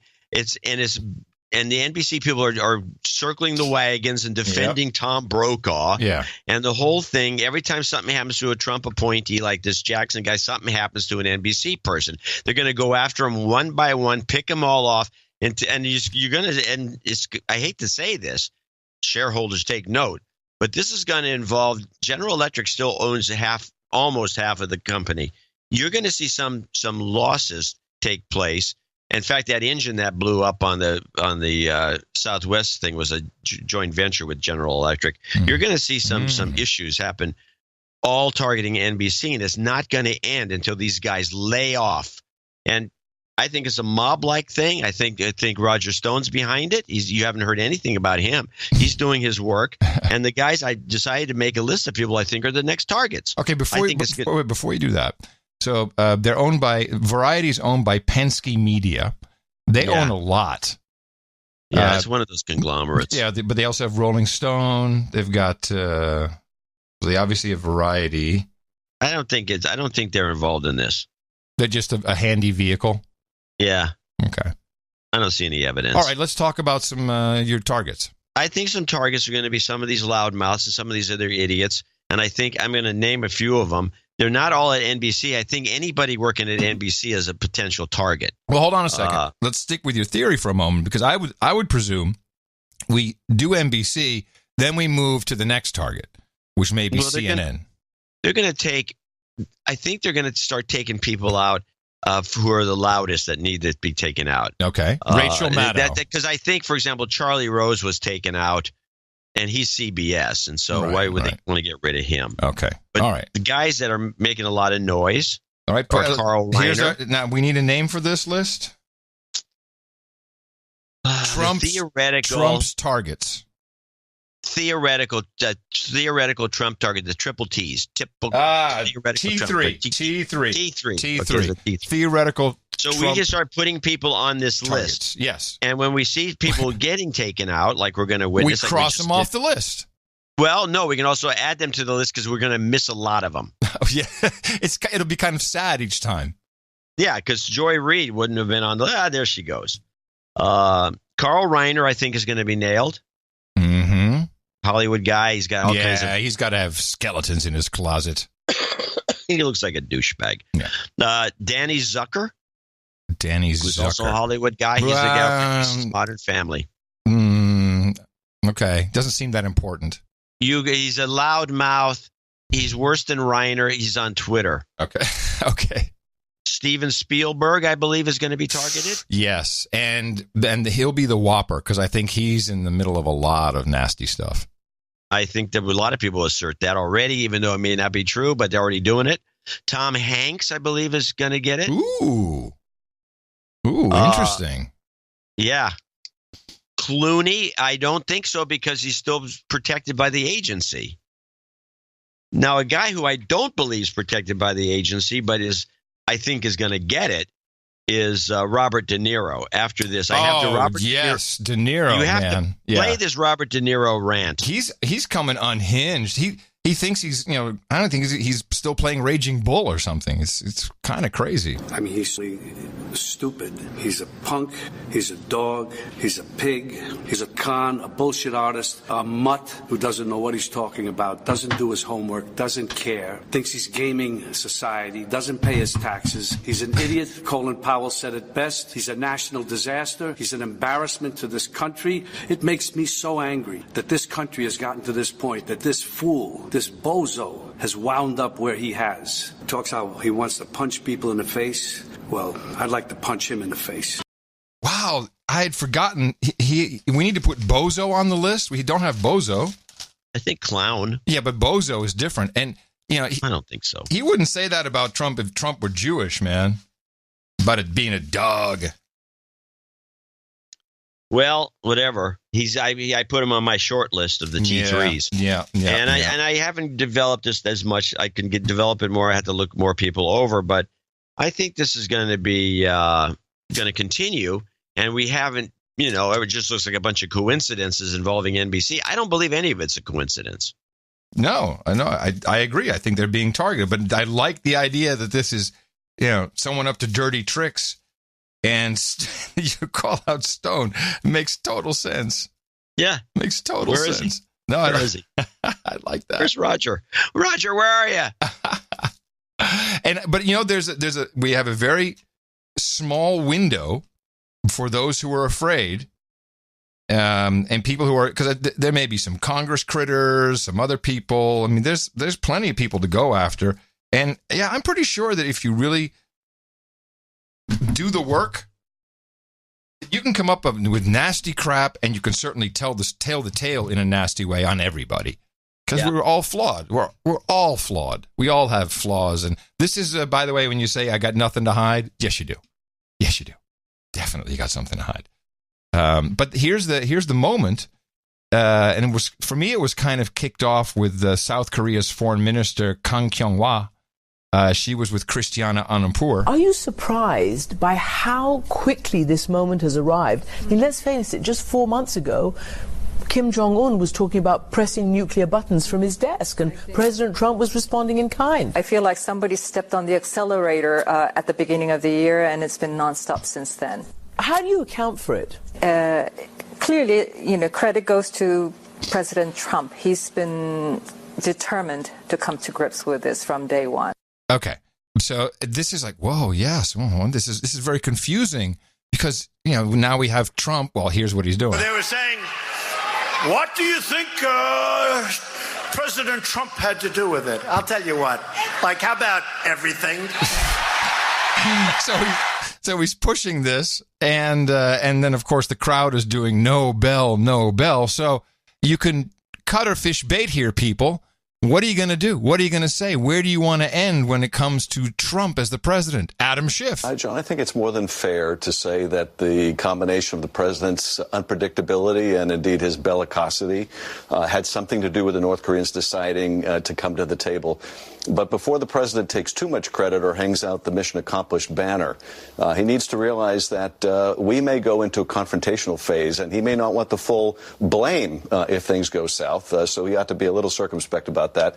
But most important for this president is when things do become confrontational, as is likely to happen, it's going to be very important that we are lashed up with our allies, South Korea and Japan. Otherwise, North Korea will pick us apart. And this president isn't particularly good about lashing up with our allies. So I found it interesting that he says, there's some confrontation that is likely to happen. That's interesting. Yeah. Doesn't he know? Nothing seems to be that way. But I would recommend that Adam Schiff, you might want to hide the Benoit balls, my friend, because you will be on the list. Lindsey Graham? He's definitely going to be on the list. Lindsey Graham, he's smart. Okay, so here's the deal. It wouldn't have happened without Trump. It may not happen, but it's the biggest change since the end of the hostilities. The fact that the North Korean and South Korean president met and they vowed to end the war. What happened? Donald Trump convinced North Korea and China he was serious about bringing about change. We're not there yet, but if this happens, President Trump deserves the Nobel Peace Prize. And Kim Jong-un just got fearful and how... Yeah, he's not the dumbest guy in the room. Lindsey knows what he's doing. He knows what he's doing. Yeah. Absolutely. Take me off the T3 list. Take me off, yes. Right now. I don't want to be on it, please. I will put another guy on the list. And I have a clip. It's from the last show. You can just look it up. It is it's another very similar to De Niro. This is, let me get the last show here. Shields Incredible. This is Mark Shields on PBS. I believe he's going to be on the T3 list. Listen to this incredible rant. This is it. Do I have to look in? From last show, it's Shields Incredible Rant is what you look up. Oh, okay. I didn't know if I was looking it up or if you had done it in. Sorry. Shields. Oh, sorry. Incredible? Yeah. And it's actually spelled correctly. Yeah. That's really interesting. SHELDS. SHE. Yeah. I'm sorry. I got it. I got it. I was misspelling. Here we go. Dump. Come back. It was another news-packed week. In fact, it's still going on, and we have Shields and Salam to unpack it. That is syndicated columnist Mark Shields and National Review executive editor Reihan Salam. David Brooks is away. Gentlemen, welcome on this Friday. So, Mark, I want to point out we've just learned there is a Washington Post story just moving that the Attorney General let the White House know last weekend that if the president were to fire the Deputy Attorney General, Rod Rosenstein, that he, Attorney General Jeff Sessions, would have to step down. I guess the language is might have to leave his job. So it looks as if there's still worry, concern about the president's intentions, even though he said he doesn't plan to fire these people. It's a happy, productive place to work, the Trump administration. I mean, feeling of conviviality, trust, congeniality, and mutual sense of mission. I mean, as a personnel director, the president is unrivaled as a disaster in the profession. People who work for him work so in terror, anxiety, unsure of what he wants to do and what they're supposed to do, and whether they'll be there 2 weeks from now. Well, this might be true. It's terrorizing. Yeah, well, I keep hearing stuff like this, but then when you saw that speech where he's in Michigan and he brings Lewandowski out, who's still apparently hanging around. That's great. It's like, give us some reality here. And you know that Shields isn't in the White House working there. He doesn't know what's going on. He's just making this up based on Washington Post reports. Right. I mean, I think this guy he's unhinged. Oh, yeah. Do you think Rachel Maddow, he'll go after her? Is she on the list? Well, I'm sure that it's like she's judgment proof. I don't think she has any skeletons in her closet. I don't think she apparently runs the show at MSNBC. She lords it over everybody from the gossip you hear, but I don't think that I'm sure they've tried. You know, it's not like she's a lesbian. Let's bring it. Let's out her. I mean, that's not going to work. I'm just reading that Matt Lauer is planning his comeback. Yeah. So is Charlie Rose. He's going to be a podcaster. Did you hear that one? No. Hey, we are from the future, my friend. Instead of going that whole boring make $1 million a year route and then do a podcast, we went straight to podcasting. Yeah. Yeah, we skipped the middleman. We did. We don't need no middleman. Yeah. Another big story. I'm kind of done with this. But thank you. Right. Thank you for that. I think we should be looking at the T3. T3 list is where it's all at. The Golden State Killer, I think his name was, who... this creep. Yeah. Now, there's some interesting things here. I think people still are just reading headlines, not really reading articles. How many emails I received? 23andMe, you've always been right. I've not always been right about that, but I've said I would never give my DNA to some place that I don't know what they're going to do with it. That's just the ultimate data you're giving to someone who's actually associated by former marriage with Google. It's another thing you don't want to do.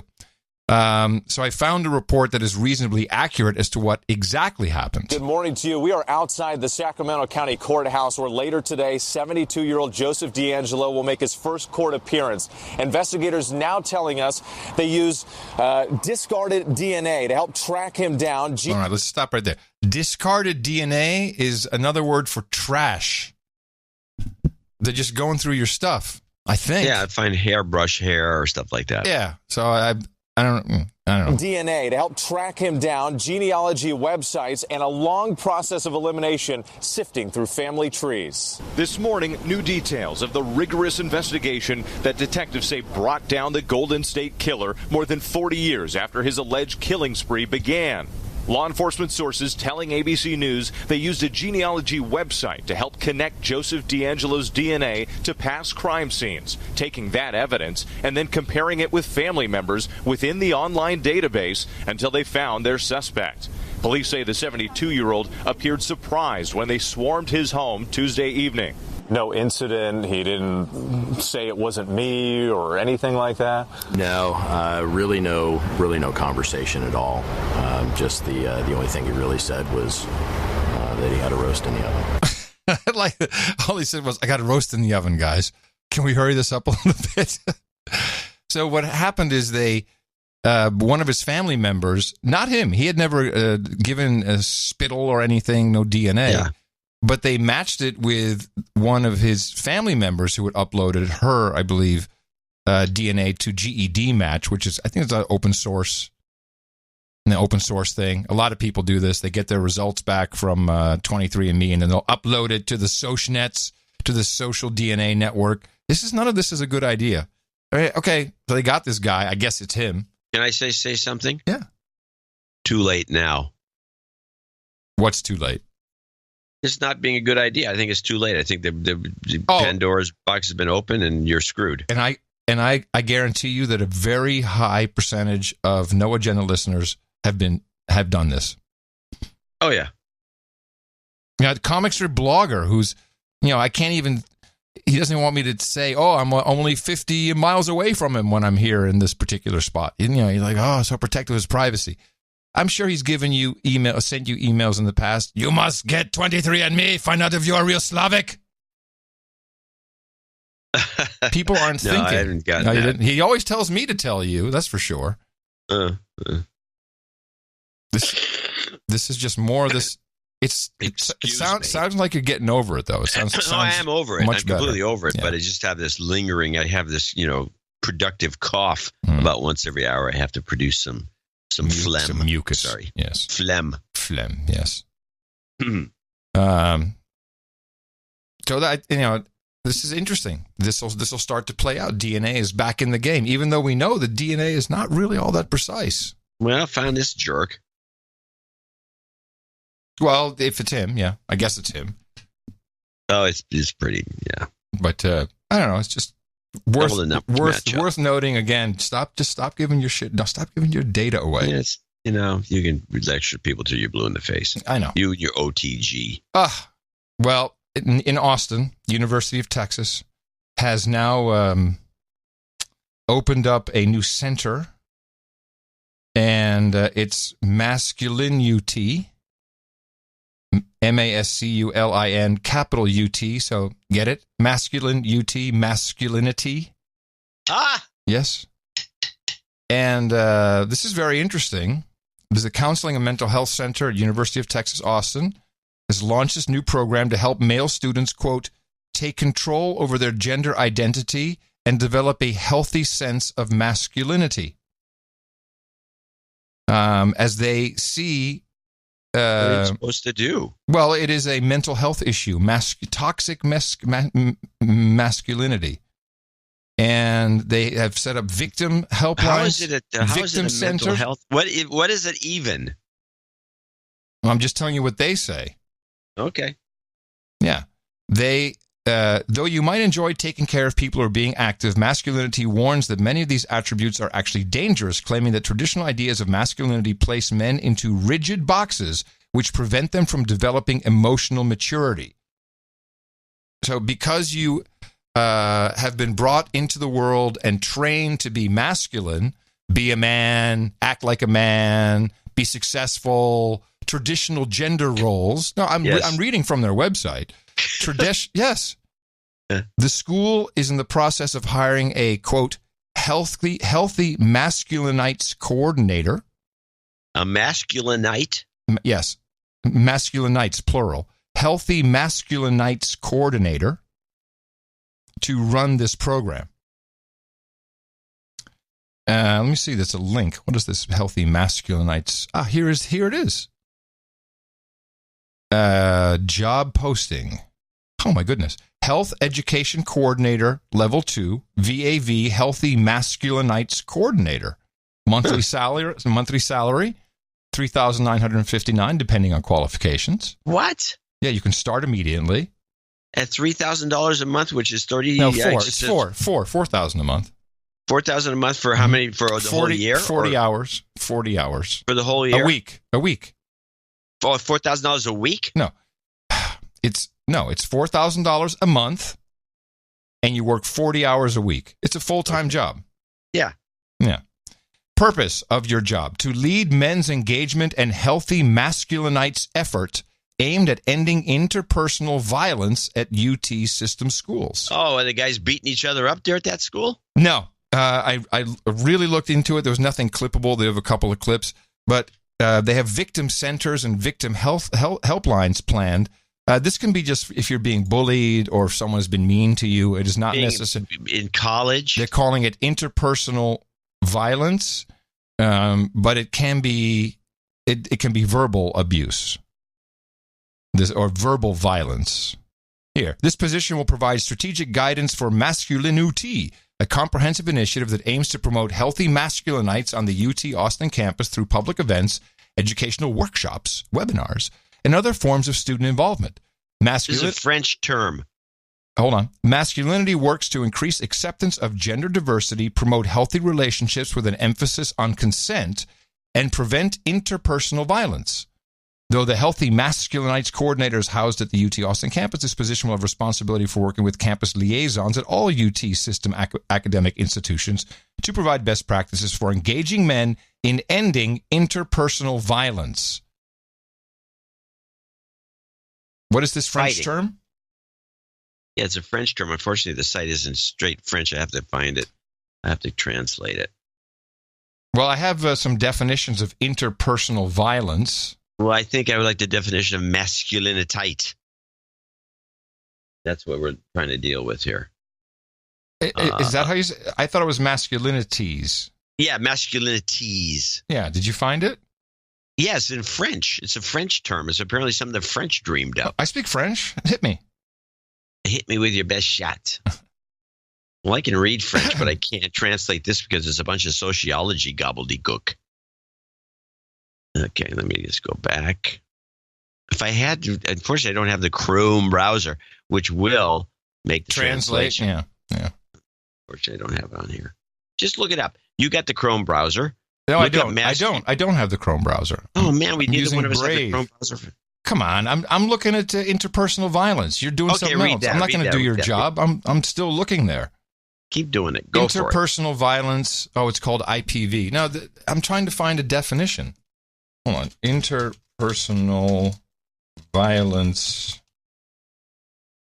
Yeah, it's fighting, but I think it's more. Definitions. Here we go. IPV. It's known as IPV. Interpersonal violence is the intentional use of physical force or power, threatened or actual, against a person or group that results in or has a high likelihood of resulting in injury, death, physical harm, maldevelopment, or deprivation. IPV can be committed by a person who is or has been in a romantic relationship, spouse or partner, family member, cohabitat, or household member, including a roommate. Let's see. Dating violence. Yeah, that makes sense. Domestic violence, sexual misconduct. Here we go. Engaging in unwelcome conduct of a sexual nature that is sufficiently severe, persistent, or pervasive that it interferes with, denies, or limits an individual ability to participate in or benefit from the university's educational programs or activities and is based on circumstances involving quid pro quo sexual harassment, the creation of a hostile environment, or retaliation. Examples include, but are not limited to, unwelcome sexual advances, requests, this is me too, requests for sexual favors, other verbal, nonverbal, or physical conduct of sexual nature. So no flirting. That's it. Flirting. No flirting. It's the flirt cops. You're in college. You're in college now. No flirting. Now, get back to work. Yeah. So they're You can flirt with boys. Yeah, that's okay. Nah. Girls, it's okay to kiss. So what is, do we figure out what it is? Yeah, it's French for masculinity. Why don't they just say that? I don't know. It's a French word for masculinity. It just sounds better. It's not masculinity, it's masculinity. Masculinity, I tell you. You can get this at Masculine UT. Hey, I'm sure there's all kinds. It's horrible. You know, there's domestic violence everywhere. It's very bad. It's just domestic violence, sexual violence. All of that's bad. It's all bad. But to just pin it on men. Oh, yeah. Being toxic men is what you're saying. Masculinity is what is the definition of masculinity? From Latin masculinus, definition of masculine. Possession of the qualities traditionally associated with men. Yeah, so we can't have that anymore. No. And this is, wait, let me get the Merriam-Webster. Why don't they just bring, I wonder if the Scum Manifesto would ever be reintroduced into the curriculum. The Scum Manifesto? Yeah, the S.C.U.M. the Society for Cutting Up Men Manifesto was written in the 60s during another one of these eras. And it talks about just deball all these guys, and you don't have to deal with this bull crap. So this could be a fractal or a cycle. I think it is. It's a total cycle. Well. So how are we doing on time? Yeah, we're late. Do you got something? I got plenty, but we can move it to the next show because it's just as good then. It's semi-evergreen. So I'm done. Oh, okay. Well, if that's how you feel about it. That's how I feel. That's okay. We do have some nice end-of-show clips for you to enjoy. We thank John Fletcher. Fletcher came in with an end-of-show mix. Tom Starkweather, Chris Wilson, of course, Eric Colburn. Thank you all very much for your contributions. And thank you all for tuning in to the best podcast in the universe. We deconstruct the media, guard your reality, twice a week, Thursdays and Sundays. Catch us live, noagendastream.com. Join in with the troll room. We can. And we will be back Thursday, 4 days from now with another episode. Remember us at Dvorak.org/NA. Until then, coming to you from downtown Austin, Texas, capital of the Drone Star State, FEMA Region 6 on the governmental maps, in the 5x9 Cludio, in the common law condo. In the morning, everybody. I'm Adam Curry. And from northern Silicon Valley, where there's no complications, I'm just sitting here doing the show. With Counterfeit Inc., I'm John C. Dvorak. Until Thursday, as always, adios, mofos. Hey, can you get me a cab? Cab. Taxi! Taxi!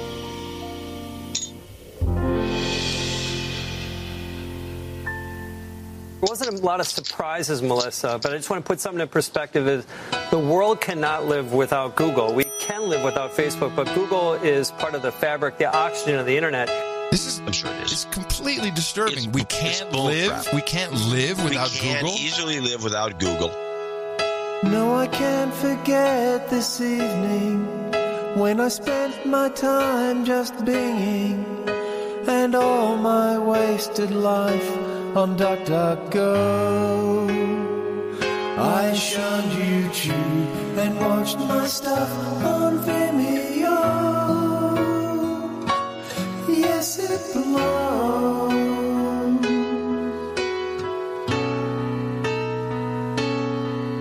Well, if Faceback sang tomorrow, you know I'd feel a little sorrow, but we'd all be better off if it would go. And now it's only fair that I should let you know what you should know.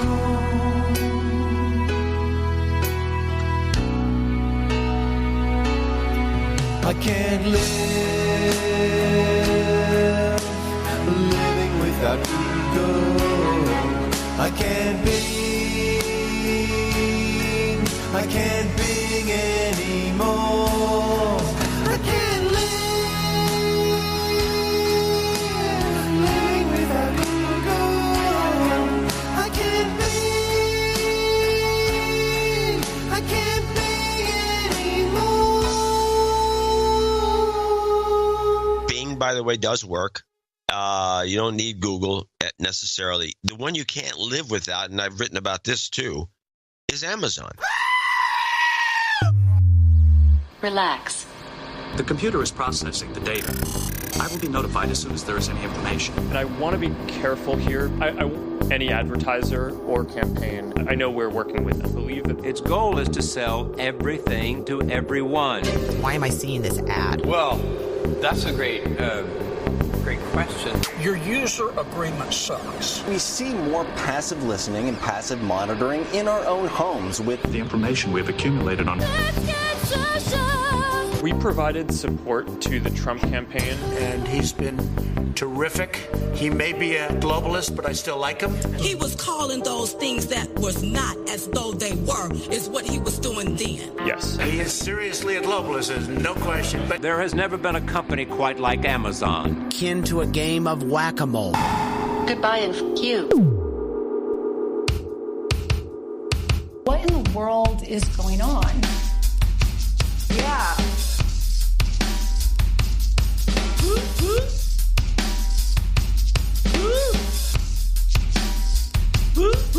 Right. What causes these mental health problems? What? Nazi scum! Nazi scum, get out! Nazi scum! Nazi scum, get out! Yeah. Nazi scum, get Nazi scum! Nazi scum, get. Right. Nazi scum, get out! Nazi scum! Nazi scum, get out! Yeah. Nazi scum, get out! Nazi scum! Nazi scum, get out! What in the world is going on? Get out! What does this mean about our future? Get out! Yeah. What causes these mental health problems? Nazi scum, get Nazi scum, get out! Nazi scum! Yeah. Nazi scum, get out! Nazi scum! Nazi scum, get out! Yeah. Right. Nazi scum, get Nazi scum! Yeah. Nazi scum, get Nazi scum! Right. Nazi scum! Yeah. Nazi scum, get Nazi scum, get out! Nazi scum! Nazi scum, get Nazi scum! What in the world? Nazi scum, get. Yeah. What causes these mental health problems?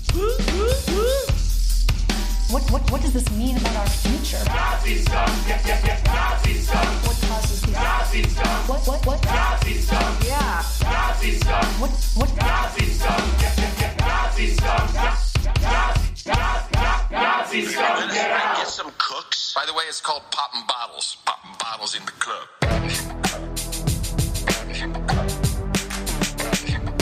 Popping bottles in the club. Crystal, Dom Perignon, Dom. Popping bottles in the club.